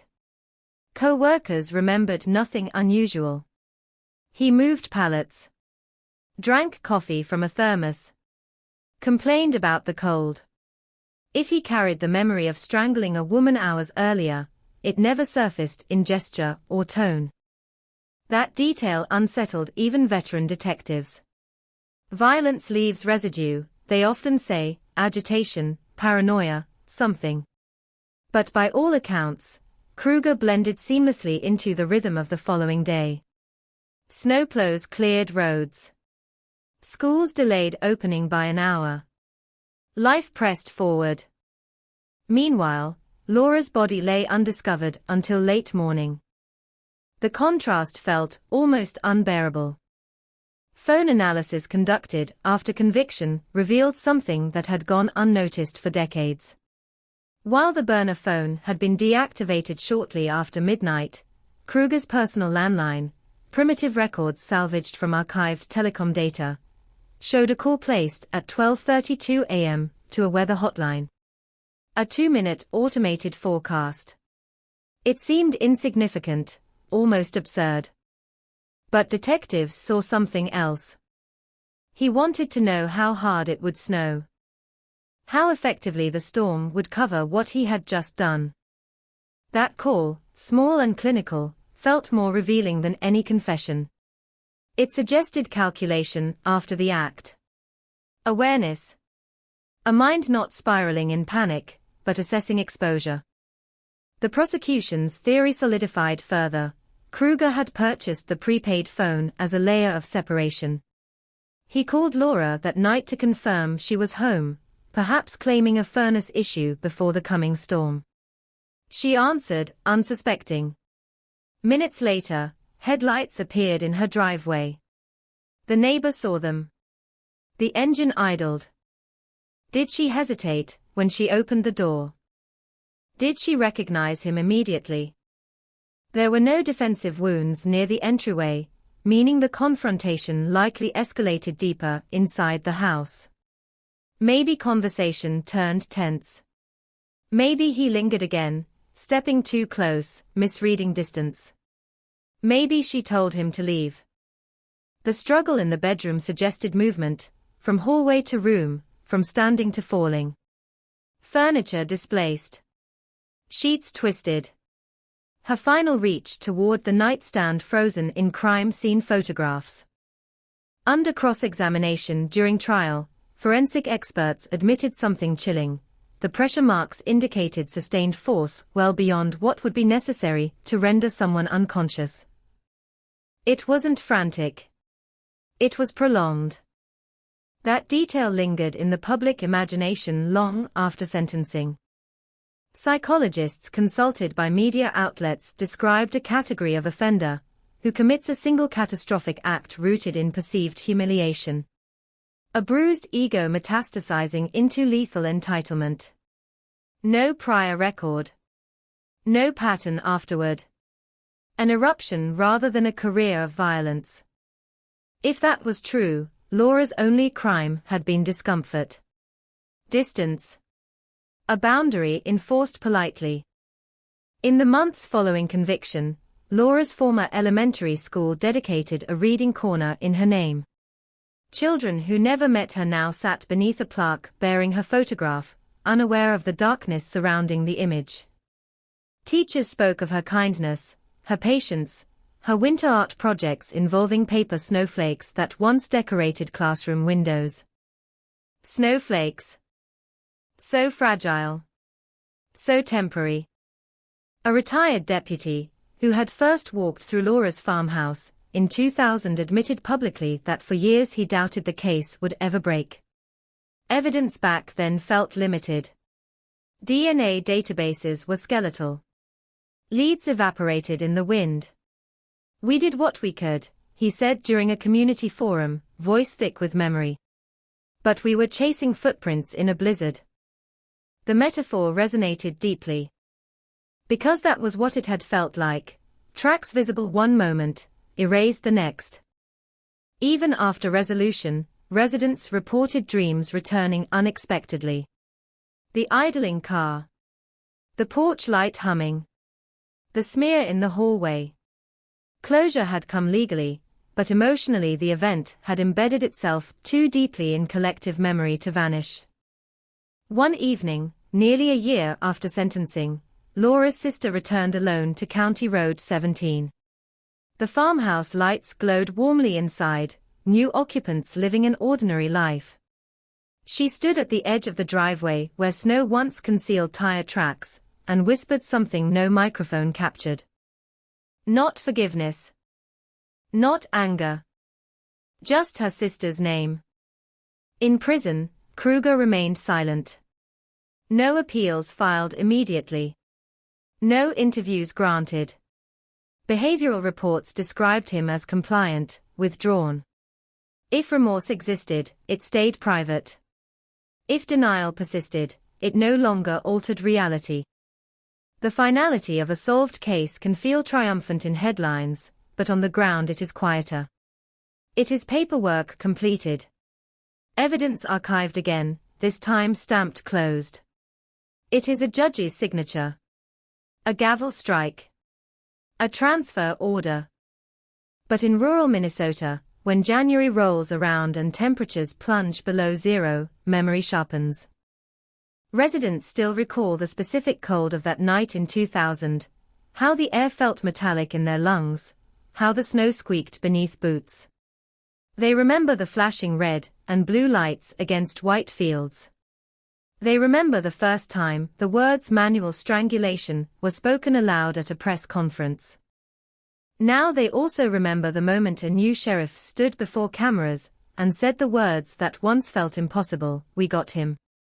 The case that began in silence ended not with spectacle, but with persistence. A vial of preserved DNA, a technological leap, a genealogy database filled by distant relatives who never imagined their saliva samples might expose a murderer in another state. Justice did not arrive quickly. It arrived patiently. And though the headline declares it solved, though the sentence ensures Daniel Kruger will never again walk freely through falling snow, the echo of that January night remains stitched into the county's identity. Because some winters are colder than others. Some storms do more than cover roads and fields. Some storms bury secrets and wait decades for the thaw. Time moved forward, but January in Minnesota never felt quite the same. Every year, when the temperature dropped and the first hard freeze sealed the lakes in glassy silence, the memory resurfaced, not loud, not chaotic, but steady. Like the hum of that porch light still burning against the dark. The case was closed. The killer convicted. The file stamped and archived. Yet something about the story refused to settle quietly into history. Because resolution answered who. It never fully answered why.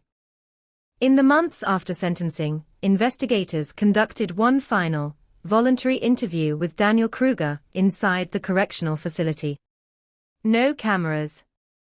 No press. Just a table bolted to the floor, 2 chairs, and the same man, who had once denied everything now stripped of leverage. He agreed to speak. Not to confess in dramatic detail. Not to apologize. But to clarify fragments. He admitted purchasing the prepaid phone. He admitted driving to Laura's farmhouse that night. He admitted calling first, to make sure she was home. His voice reportedly remained flat, clinical. As if recounting someone else's actions. He claimed he only wanted to talk. Said he believed she had misjudged him during the furnace repair weeks earlier. Claimed he felt embarrassed by her dismissal, convinced she had looked down on him. A perception built entirely inside his own mind. He described standing on her porch, snow beginning to drift lightly, rehearsing what he would say. He said she opened the door cautiously, but recognized him. That she hesitated before stepping aside to let him in, perhaps out of politeness, perhaps to end the conversation quickly.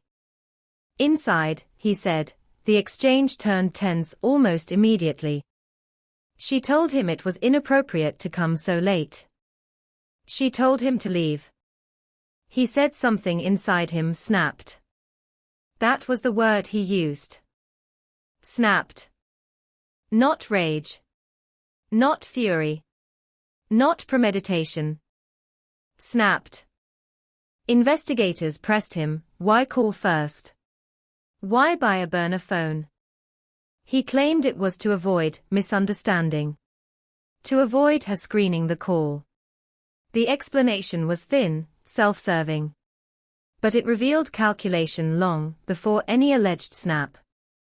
When asked about the weather hotline call at 12:32 a.m., he paused. Then he admitted it quietly. I wanted to know how bad it would get. The snow, he believed, would protect him. In his telling, the struggle was shorter than forensic evidence suggested. He minimized pressure, minimized duration, minimized intent. He insisted he never meant to kill her, that he only wanted her to listen. But manual strangulation does not happen accidentally. When asked why he lived silently for 23 years without coming forward, he offered no coherent answer. He spoke about moving on, about building a life, about convincing himself it had been a moment.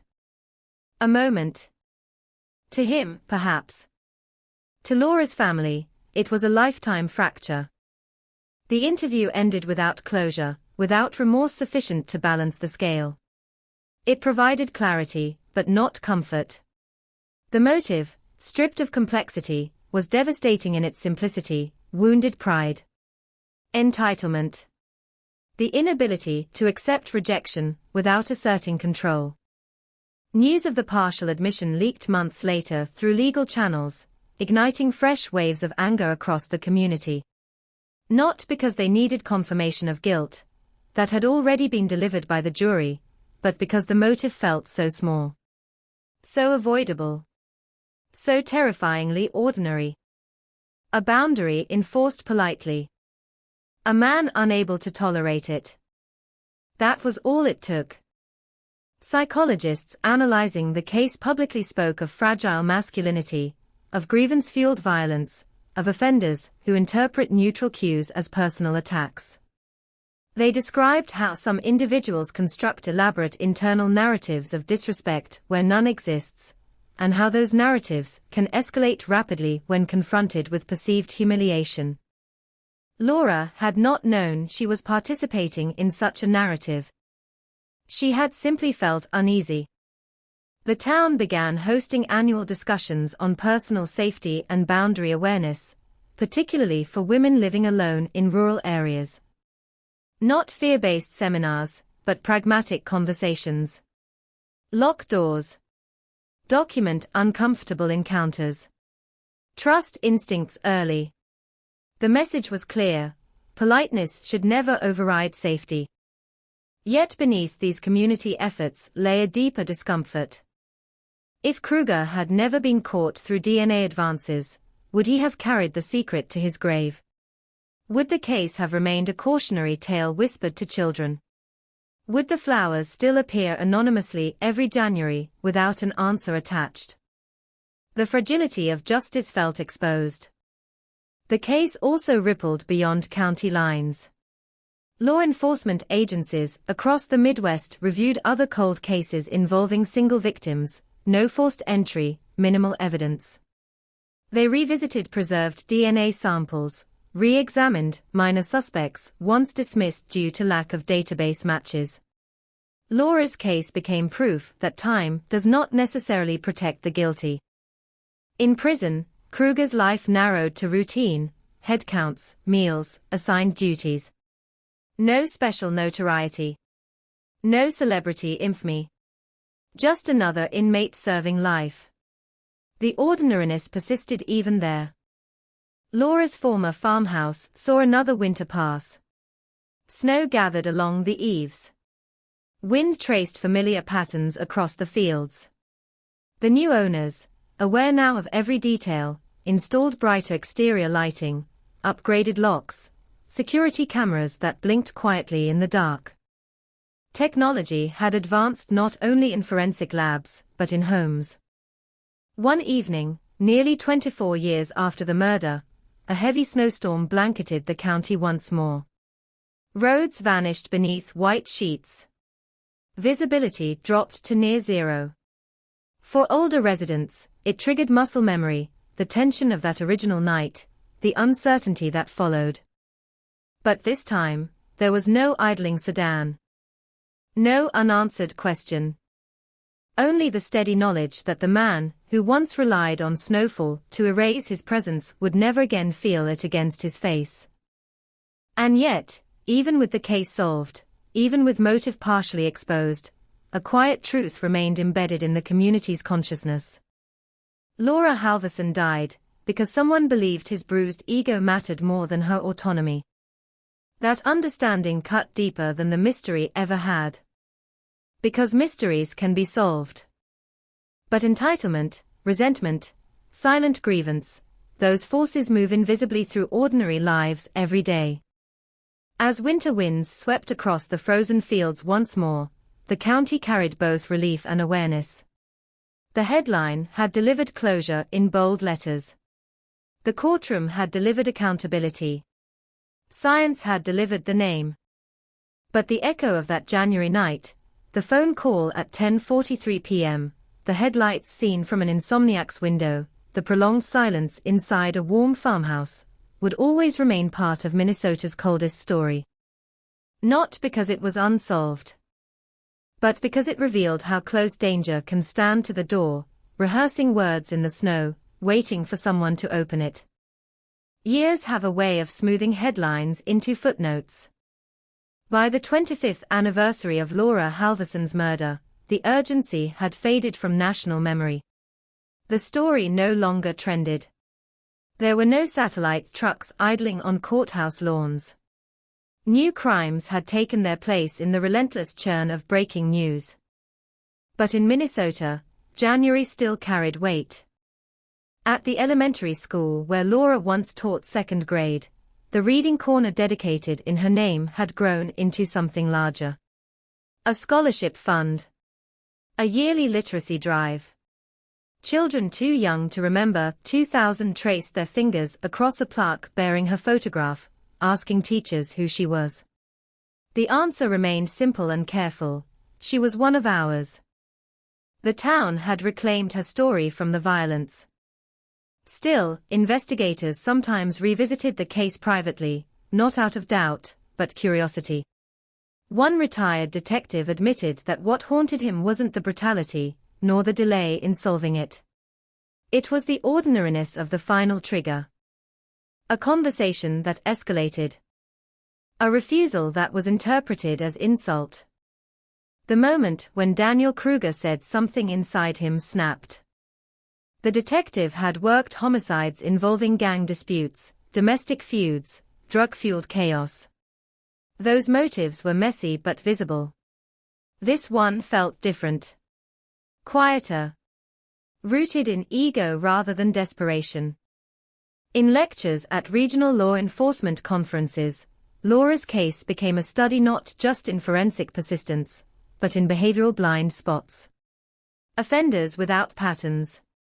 Violence without escalation. A single catastrophic event hidden inside an otherwise unremarkable life. The genealogical breakthrough that exposed Kruger sparked renewed funding for cold case units statewide. Old evidence rooms were reorganized. Boxes once labeled inactive were reopened. Technicians wearing fresh gloves handled brittle envelopes sealed decades earlier, searching for preserved DNA that might finally speak. Some cases yielded nothing. Others began to whisper. For Laura's family, though, the case had shifted from investigation to memory. Her sister visited the grave more often in those early post-conviction years, as if needing to say aloud what had been withheld for so long: we know who did it. There is a strange power in naming. A sense that the unknown can no longer roam freely in imagination. But even naming cannot erase time. 23 years had stretched between crime and conviction. Birthdays passed. Parents aged. Students grew up. The delay created a dual timeline: the Laura who lived vividly in 1999, and the Laura whose story froze in January 2000. Daniel Kruger, aged 2. Prison records show the subtle erosion of routine over years: gray hair creeping in, posture bending slightly, disciplinary reports minimal. He became another long-term inmate in a system filled with them. No interviews. No public reflections. His partial admission during that final investigator meeting remained the closest thing to a confession. Some residents wondered whether he ever truly confronted the magnitude of what he had done. Or whether, even behind bars, he continued to frame it as a moment, a misstep magnified by consequences.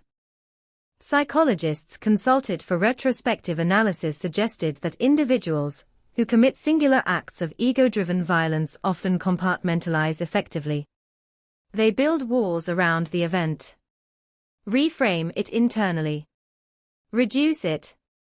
Language becomes a shield. It snapped. It happened. Passive phrasing that distances agency. Laura had no such distance. Her final minutes were lived in full clarity. That reality continued to trouble those who thought deeply about the case. On the farmland along County Road 17, development crept slowly outward from nearby suburbs. New houses appeared over the years, replacing open stretches of field. The farmhouse itself underwent renovation after renovation, gradually shedding its resemblance to the structure photographed in 2000. Fresh siding, wider windows, a rebuilt porch. If someone drove by without context, they would see nothing unusual. But longtime residents still glance twice when passing that stretch of road during snowstorms. It isn't fear anymore. It's memory. One winter evening, during a particularly heavy storm, traffic cameras captured a semi-truck jackknifing on a nearby highway. News alerts flashed briefly, reminding the community of how quickly visibility can vanish in whiteout conditions. For a fleeting moment, older residents felt that old tightening in the chest, the instinctive recall of another storm, another night, when snowfall masked something darker. But this time, emergency crews responded. Tow trucks cleared the road. The story ended there. The difference between then and now felt subtle yet profound. In 2000, uncertainty lingered indefinitely. In the present, uncertainty meets systems designed to pursue it relentlessly. Laura's case altered how the county preserved evidence. No longer would limited databases be reason enough to shelve biological samples indefinitely. Protocols expanded. Storage facilities modernized. Digital tracking ensured nothing faded quietly into obscurity. Justice, though delayed, had recalibrated the system. And yet, beyond policy and procedure, something else endured. The understanding that danger does not always arrive loudly. It may knock politely. It may claim familiarity. It may wear the face of someone who once fixed a furnace weeks earlier, and smiled in passing. That lesson settled deep into the collective consciousness. In quiet conversations between neighbors, the story sometimes resurfaces unexpectedly, not as gossip, but as a reminder. Trust instincts. Document discomfort. Speak up early. What Laura mentioned casually to a co-worker, he lingered might, in another timeline, have triggered greater scrutiny. No one blames her. But many wish that small phrase had carried more weight in 1999. As another January approaches, snow gathers once more across Minnesota fields, drifting against fence posts and blanketing driveways in deceptive softness. Porch lights glow against early darkness. Engines hum briefly before cutting off. Life continues. The case is solved. The sentence is final. The name Daniel Kruger is now permanently attached to Minnesota's 2000 cold case. But the story's resonance extends beyond resolution. Because beneath the forensic triumph lies a quieter truth, that sometimes the most dangerous narratives are the ones constructed silently inside a single mind, fed by pride, unchecked by humility, waiting for a late-night opportunity to rewrite someone else's life forever. And in the stillness of winter, when wind sweeps across frozen ground and the world feels suspended in white, the memory of that farmhouse, warm inside, unaware of the approaching headlights, lingers like frost that never fully melts. There is a particular kind of silence that only exists after a storm. Not the chaos of wind against siding. Not the sharp crack of ice shifting on a lake. But the morning after, when the sky clears, the air hardens, and everything looks untouched. That was the illusion January 2000 offered. A farmhouse standing in clean white snow. No obvious footprints. No shattered glass glittering on the porch. Just a quiet home under a pale sun, as if nothing inside had fractured the night before. Investigators would later say the weather almost defeated them more than the killer did. Snow began falling shortly after midnight, steadily, methodically. By dawn, several inches had accumulated, softening the edges of tire impressions, erasing subtle signs that might have narrowed the suspect pool dramatically. In 2000, rural surveillance cameras were rare. Doorbell cameras did not exist. There were no automatic license plate readers along County Road 17. Just snow. When the case reopened decades later with fresh forensic eyes, meteorologists were consulted again. Archived satellite data, snowfall rates, wind direction, all reconstructed digitally. Experts mapped how quickly tracks might have filled in. How drift patterns would distort original impressions. The conclusion was chilling in its precision. If Kruger left the property before 12:30 a.m., snowfall would have concealed most identifying tire characteristics by sunrise. He had checked the weather hotline for a reason.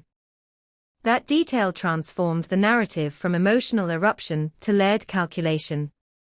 Even if the violence itself escalated impulsively, the preparation, the burner phone, the late-night call, the monitoring of snowfall, suggested anticipation. And that anticipation troubled people deeply. Because it meant Laura's death was not simply a split-second mistake. It was preceded by planning. In the years following sentencing, criminologists referenced the case during lectures on opportunistic offenders. The profile was subtle, not a repeat predator, not a career criminal. A man who carried grievance quietly, nurtured resentment internally, and chose a moment when environmental conditions favored concealment. Snow became more than background. It became an accomplice. Residents in the county still recall how the plows moved slowly that morning, engines growling through thick drifts. Roads were passable but narrow. School was delayed. Neighbors brushed off driveways with heavy gloves. Life resumed with mechanical routine, unaware that just hours earlier, a murder had taken place behind one of those closed doors. Laura's final phone call to her sister at 7 p.m. remained a focal point for investigators long after conviction. The conversation was mundane: weather complaints, lesson plans, grocery store chatter. Nothing in her tone indicated fear. No coded message. No subtle distress. That normalcy haunted her sister most of all. Because danger did not announce itself. It arrived quietly at 10:43 p.m., disguised as a ringing phone. The prepaid device, purchased anonymously, allowed Kruger to confirm she was home without exposing his identity through caller ID. For years, that call was just a digital ghost, untraceable beyond the convenience store purchase. Only when genealogical DNA tied him to the crime did the phone take on clear meaning. The call wasn't random. It was reconnaissance. When detectives confronted him about it in prison, he claimed he just wanted to talk things through. But talk does not require anonymity. Talk does not require weather forecasts after midnight. Talk does not require turning off headlights while idling in a rural driveway. Those details stacked quietly, like snow accumulating unnoticed until it becomes too heavy to ignore. The neighbor who saw the sedan later admitted he often replayed that image with excruciating clarity. The car was dark. Possibly blue. Parked facing the road for quick departure. Lights off, engine humming low to keep warm in sub-zero temperatures. At the time, it seemed harmless. Now it feels deliberate. He remembers considering whether to call someone. Then dismissing the thought. People visit late, he told himself. It's none of my business. That hesitation became a lifelong echo. Community discussions years later often circled around that moment, the thin line between vigilance and intrusion. In small towns, privacy is sacred. But Laura's case complicated that instinct. It forced residents to question how easily danger can blend into the ordinary rhythms of rural life. The forensic reconstruction of the bedroom struggle also evolved over time. Modern bloodstain pattern analysis suggested the confrontation began near the doorway, then shifted toward the bed. Laura likely attempted to reach the nightstand for a cordless phone or lamp. The smear in the hallway indicated movement before collapse. Her final act was resistance. Under her fingernails, the preserved skin cells became the most enduring voice in the room, silent for decades, then suddenly undeniable. When the guilty verdict was read, many felt the case had transformed from mystery to memory. But as years passed, it shifted again, from memory to cautionary tale. Not one fueled by paranoia, but by awareness. The town began investing in better lighting along rural roads. Residents installed motion sensor floodlights and updated lock systems. It wasn't fear-driven hysteria. It was quiet evolution. Technology catching up to vulnerability. And yet, despite every advancement, one truth remains unchanged. Laura opened the door because she recognized him. Familiarity lowered the barrier. Trust, even minimal, created access. That is perhaps the most unsettling element of all. Kruger did not break a window. He did not force a lock. He relied on prior presence, the December furnace repair, to make himself less threatening. A known face at the door is easier to admit than a stranger. Experts later described this tactic as relationship leveraging, even when the relationship is shallow. A service call. A delivery. A brief encounter. Enough to convert unfamiliarity into reluctant acceptance. On winter nights now, when headlights appear briefly at the end of long driveways, some residents pause a second longer before opening doors. They glance at security feeds. They verify identities. It is not panic. It is inheritance. The case left behind more than a conviction. It left behind a shift in perception, a recalibration of what danger can look like. Snow still falls across Minnesota fields with the same deceptive softness. It still muffles sound.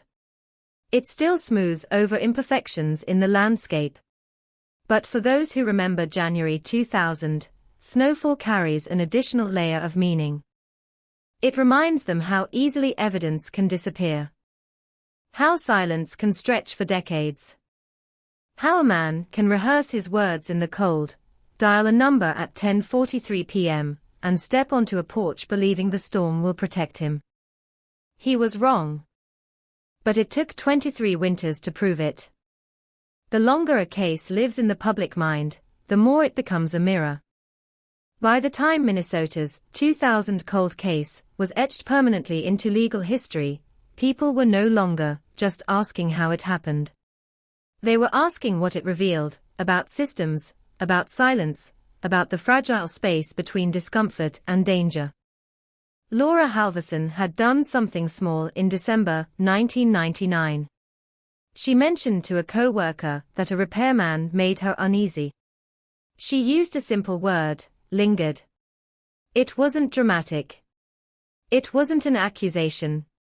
It was instinct, spoken softly. That instinct never reached law enforcement. Not because anyone dismissed her safety outright, but because unease is hard to categorize. There was no crime yet. No threat articulated. Just a feeling. In hindsight, that single word glows like a warning flare no one recognized at the time. In community forums years after the conviction, women spoke openly about similar experiences. The delivery driver who asked too many personal questions, the contractor who stood a little too close, the stranger who interpreted politeness as invitation.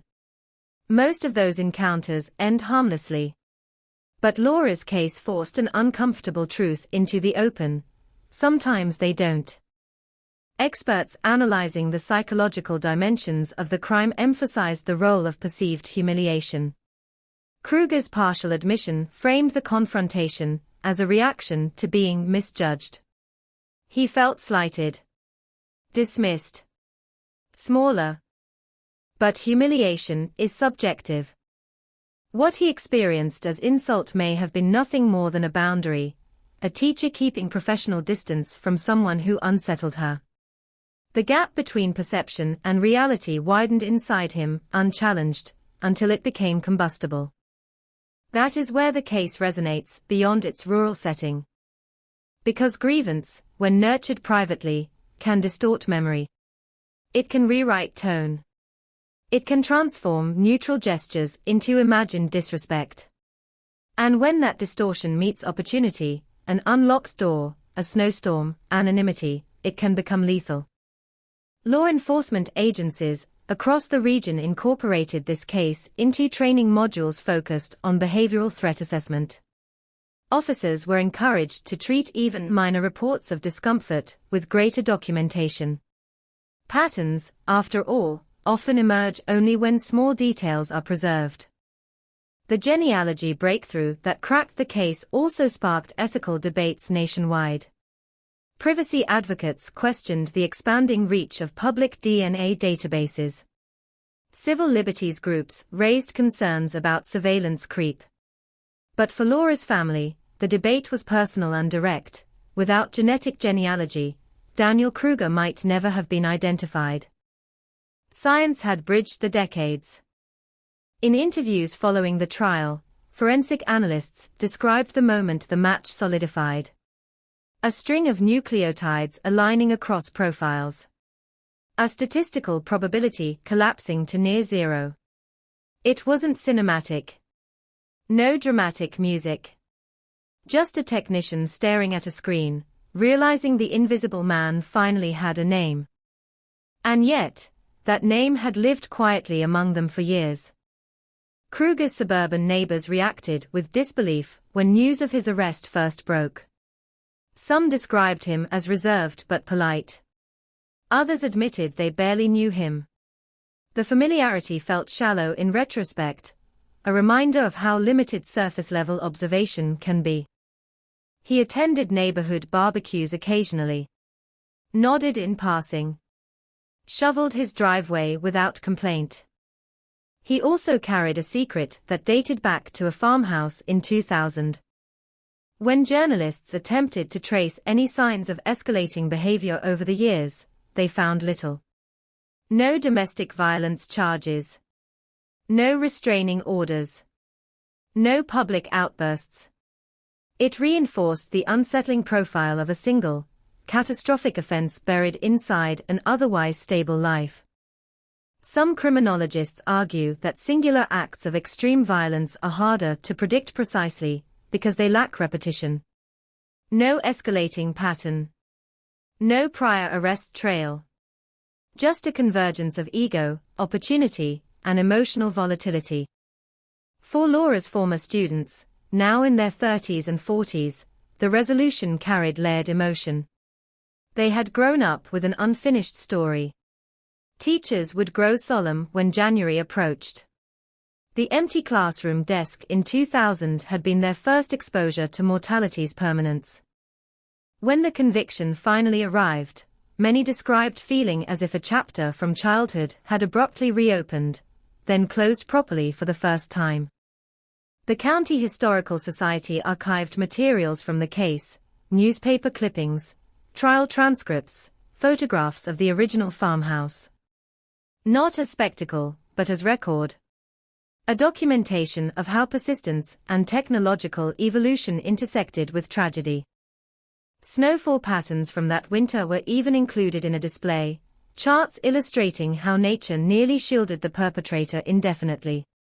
The exhibit carried a subtle message: justice sometimes depends on patience measured in decades.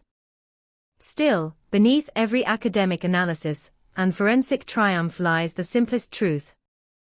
Laura Halverson lost her life because she asserted a boundary. And the man who could not tolerate that boundary believed the storm would protect him from consequence. When residents drive past County Road 17 now, they see a landscape unchanged by time, Fields stretching outward, trees bending slightly under winter wind. The physical environment holds no visible scar. But memory resides not in soil, but in people.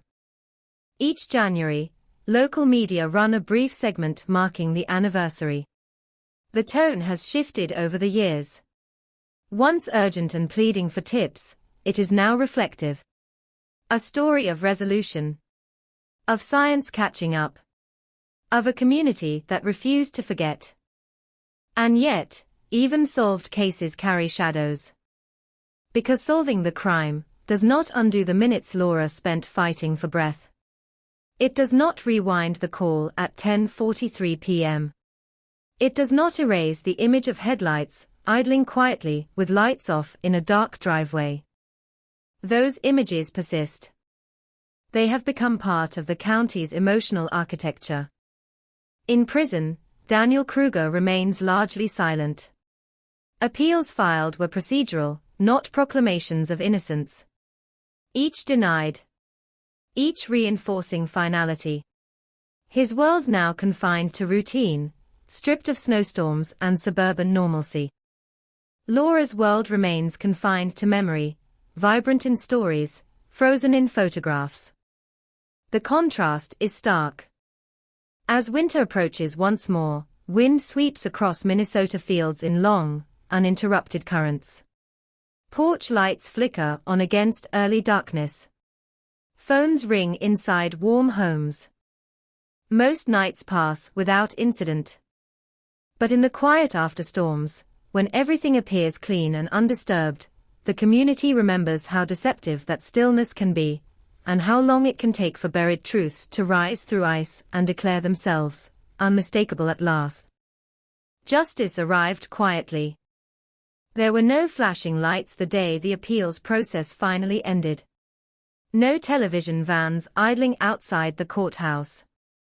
Just a clerk's signature, a denial stamped into the record, and a legal chapter closing with the same subdued finality that had defined much of the case. For 24 years, the question had been who. Now, the question shifted to something more difficult. How do you live after the answer? Laura Halverson's parents had aged visibly between the winter of 2000 and the verdict. Grief is not static. It evolves, settles into the body, reshapes posture and voice. In interviews after sentencing, they spoke less about anger and more about exhaustion, a long exhale after decades of bracing for uncertainty. They had attended every hearing. They had listened as forensic experts described DNA sequences in clinical terms. They had endured the defense's attempts to soften responsibility. They had heard Daniel Kruger speak in fragments, not an apology, not quite remorse, but something closer to acknowledgement wrapped in self-pity. What they never heard was a clear answer to the most human question, why her?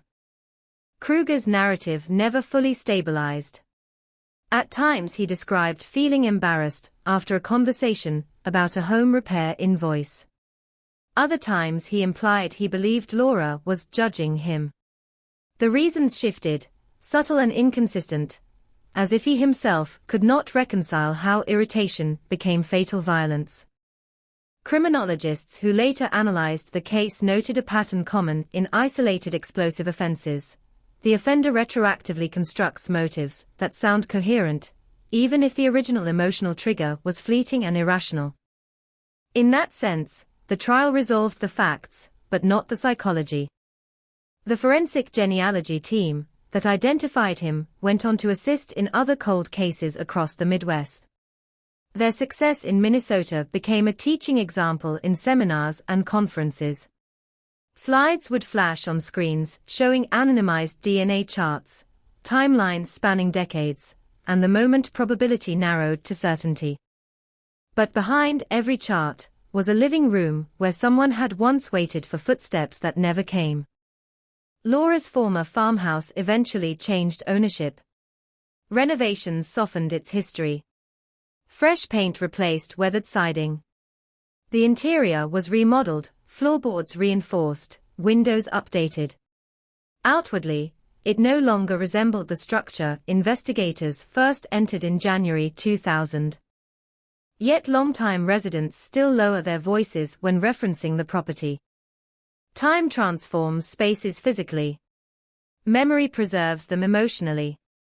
In community discussions that followed the conviction, teachers across the county spoke openly about safety protocols. District policies were updated. Maintenance visits required dual staff presence. Late-night access logs became mandatory. These changes were not admissions of past failure, they were acknowledgments that small safeguards matter. Because Laura had trusted routine. And routine, on that night, betrayed her. Daniel Kruger's life behind bars has been unremarkable. No violent incidents. No media interviews. His name surfaces occasionally in legal databases, attached to procedural filings. Each denied appeal further cements permanence. For some, that permanence brings comfort. For others, it highlights imbalance, one life continuing in confinement, another permanently erased. Every January, on the anniversary of Laura's death, a small memorial appears near the roadside not far from County Road 17. It is simple, flowers, sometimes a laminated photograph, occasionally handwritten notes from former students now grown with children of their own. The notes rarely mention the killer. They mention her laugh. Her patience in the classroom. The way she stayed after school to help with reading assignments. The warmth of her kitchen during winter parent-teacher conferences. Memory, it seems, refuses to center violence. And that may be the most powerful form of closure available. The Minnesota winter continues its cycles. Snow falls without awareness of what it once concealed. Wind sweeps across fields with the same indifference it carried 26 years ago. But the difference now is not in the landscape. It is in the absence of uncertainty. The unanswered question that haunted a county has been replaced with a documented truth. Imperfect. Painful. But defined.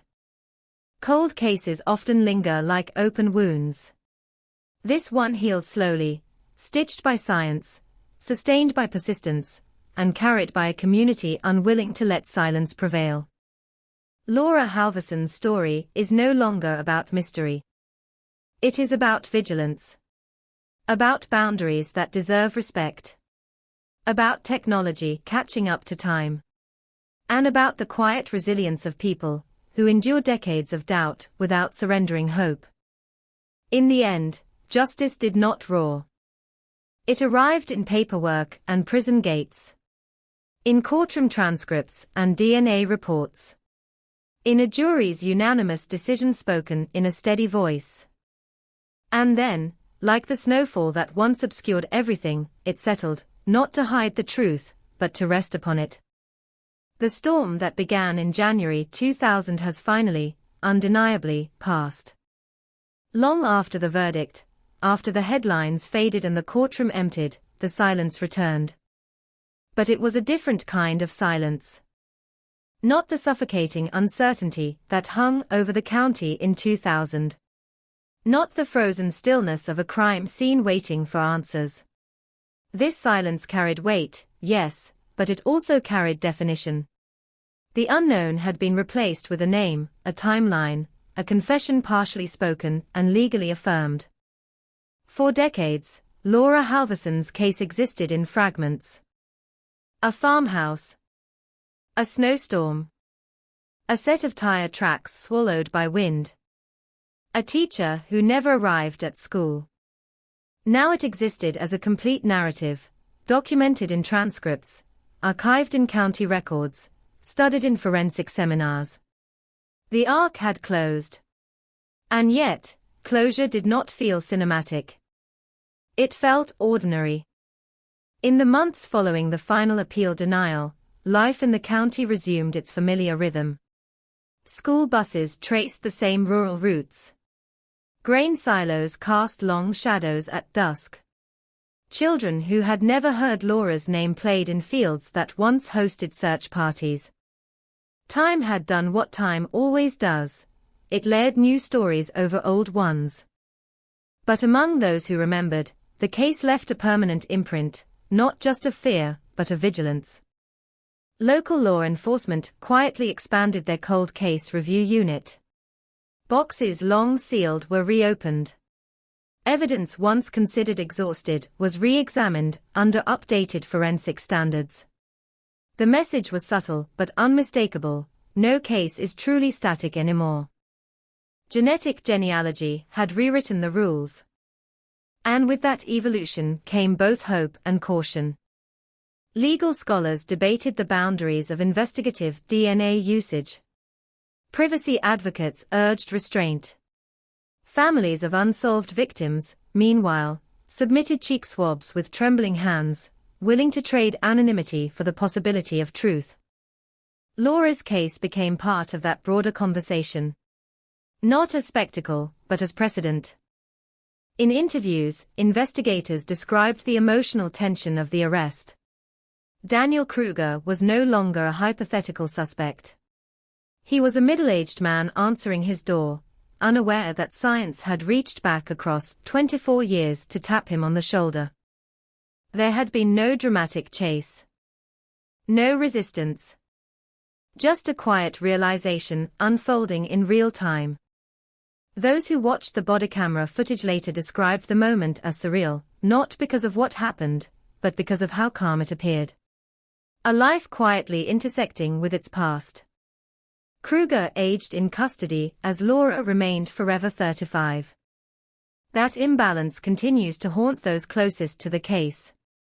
Her siblings speak occasionally at local schools about personal safety and the importance of trusting instinct. They avoid graphic details. Instead, they focus on empowerment, on the legitimacy of discomfort, on the right to establish boundaries without apology. Because if this story has a lesson, it lives there. In the space between politeness and self-protection. In the courage to say no, and the responsibility of others to respect it.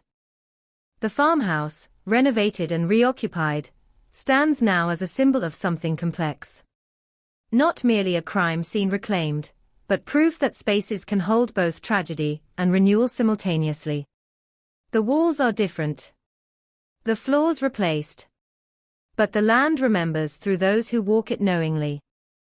Each winter, when the first heavy snowfall blankets the county, longtime residents feel a subtle tightening in their chests. Memory is seasonal.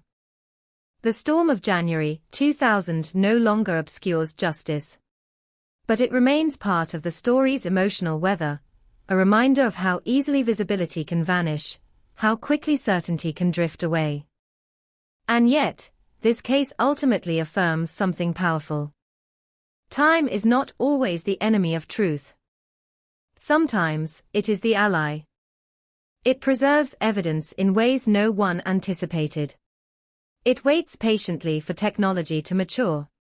It holds onto microscopic traces until science is ready to interpret them.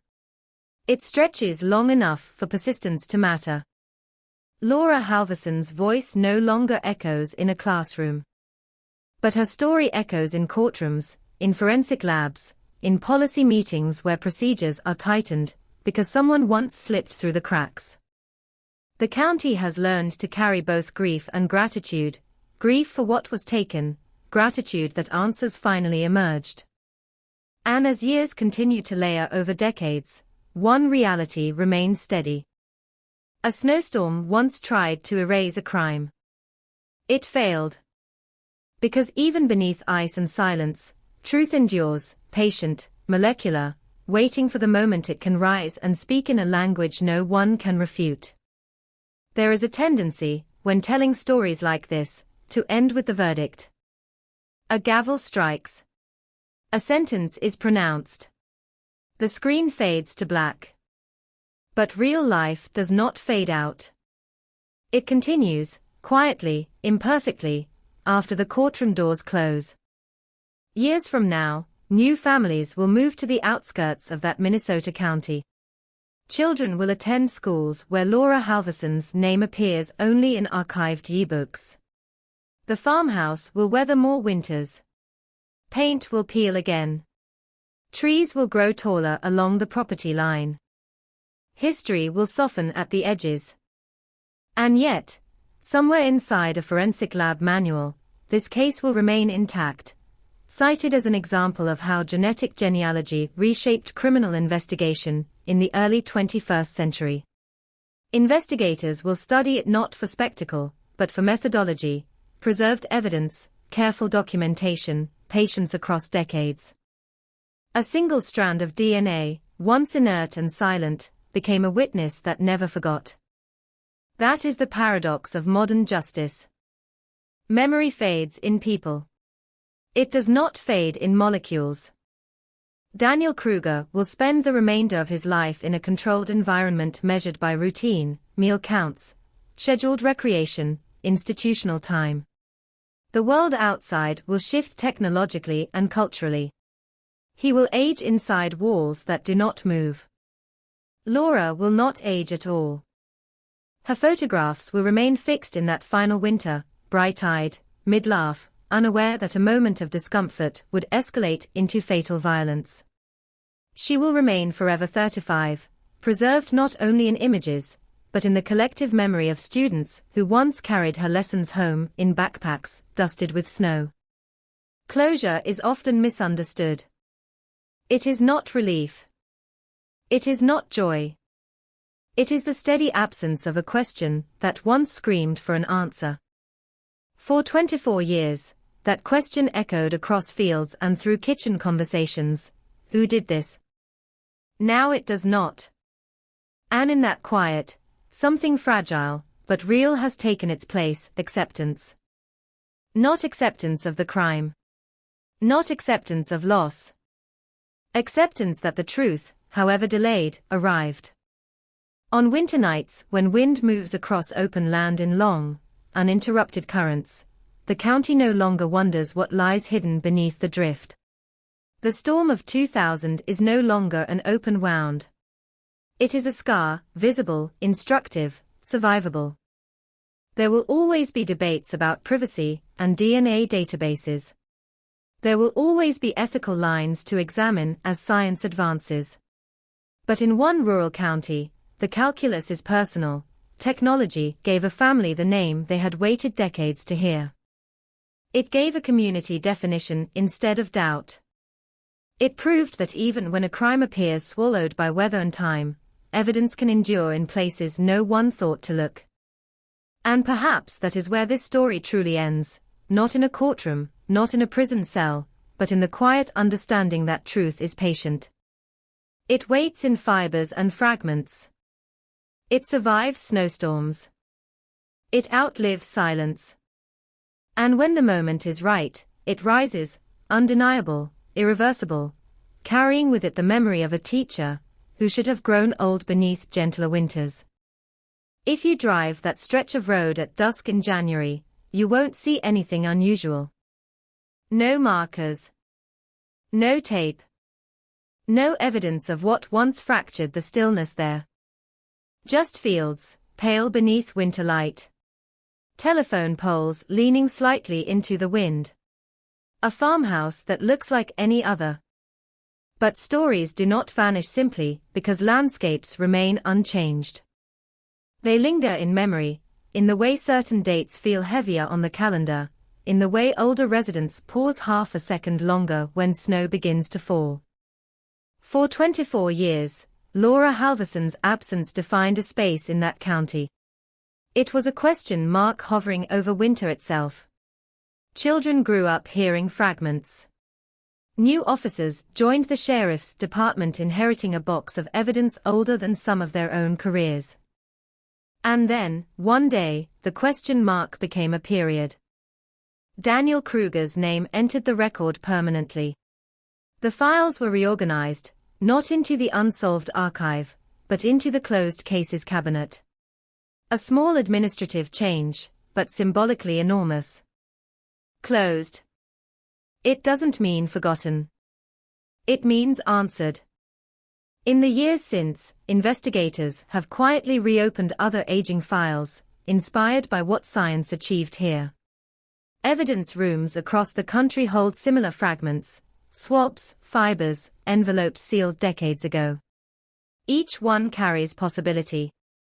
Laura's case proved that time does not always erode justice. Sometimes, it protects it until the right tools exist. And yet, beyond science and precedent, the heart of this story remains profoundly human. A woman trusted her instincts. A man misinterpreted boundaries as insult. A storm offered concealment. But concealment is temporary. What endures is character. Laura is remembered not for the violence inflicted upon her, but for who she was before it, the teacher who stayed late to help a struggling reader. The daughter who called her parents every Sunday. The friend who laughed easily, even in long Minnesota winters. Her life cannot be summarized by its final hour. And perhaps that is the truest form of justice available. There is a photograph often shared privately among those who loved her. It shows her standing outside the farmhouse months before her death, bundled in a coat, smiling into the cold sunlight. Snow on the ground. Sky wide and pale behind her. It is an ordinary image. Which is exactly why it matters. Because crime stories often magnify the extraordinary, the brutality, the mystery, the shock. But what was taken here was something simple and irreplaceable, an ordinary future. Birthdays. Gray hair. Retirement plans. Decades of small, unremarkable days. Daniel Kruger lives out his remaining years within routine walls. Laura's story lives in classrooms, in forensic textbooks, in the quiet determination of families who refuse to let unsolved cases disappear into dust. And in that sense, she remains present. Not in fear. Not in darkness. But in vigilance, in progress, in the understanding that even beneath layers of snow and silence, truth is never entirely buried. As another winter settles over Minnesota fields, porch lights glow against early nightfall. Inside warm homes, phones ring and conversations drift easily across dinner tables. Most evenings end peacefully. And somewhere beyond the wind, beyond the years, beyond the storm that once tried to erase her, the last light of this story does not flicker out. It holds steady, a reminder that patience can outlast concealment, that science can outlast time, and that memory, when carried faithfully, can outlast them both. In the end, what remains is not the storm. Not the courtroom. Not even the name of the man who thought time would protect him. What remains is the imprint. Laura Halverson's life became part of a larger shift in how justice is pursued. Across the country, evidence once boxed and labeled inactive has been reconsidered. Cold case units have grown. Laboratories that once lacked funding now collaborate across state lines. Investigators, who were children in 2000 now lead teams armed with tools that did not exist when the farmhouse floor was first processed. Her case sits quietly inside that evolution. A reminder that progress is often built on tragedy. But progress alone does not define legacy. Former students still recall her handwriting on report cards, looping, careful script. Parents remember winter concerts, where she stood near the back of the gymnasium, smiling as children sang slightly off-key carols beneath fluorescent lights. These memories are not dramatic. They are gentle. And gentleness is often what violence attempts to erase. Daniel Kruger's presence in prison is static, measured in routine counts and institutional calendars. His name appears occasionally in legal records, stripped of mystery now. There is no longer a question attached to it. Only consequence. But the true measure of this story is not in his confinement. It is in the community's refusal to let silence win. When the case was unsolved, residents could have allowed it to fade into rumor. Instead, anniversaries were marked. Tips were revisited. Evidence was preserved meticulously, even when hope felt thin. That preservation mattered. Because justice, in this case, was cumulative. It depended on small acts of diligence across decades. A technician sealing evidence correctly in 2000, a detective reviewing files in 2015, a genealogist mapping family trees in 2023. None of them knew exactly when, or if, it would lead somewhere. They did it anyway. That is what remains: persistence. The farmhouse will one day belong to owners who have no personal memory of the crime. The road will be repaved. Trees will be replaced after storms. Time will continue its steady layering over everything. But layered beneath those changes is a story that altered a community's understanding of vulnerability and accountability. It taught that instinct deserves respect. It demonstrated that science evolves. It proved that even when evidence appears frozen in time, it is quietly waiting. There are no dramatic final scenes left to unfold. Only ordinary mornings. Frost on windshields. School bells ringing. Teachers stepping into classrooms, some aware, some unaware, that they walk a path shaped partly by someone who came before them. Laura Halverson's future was stolen. But her impact was not. It lives in safer procedures. In renewed cold case investigations. In the simple, but powerful affirmation that unanswered does not mean unanswerable.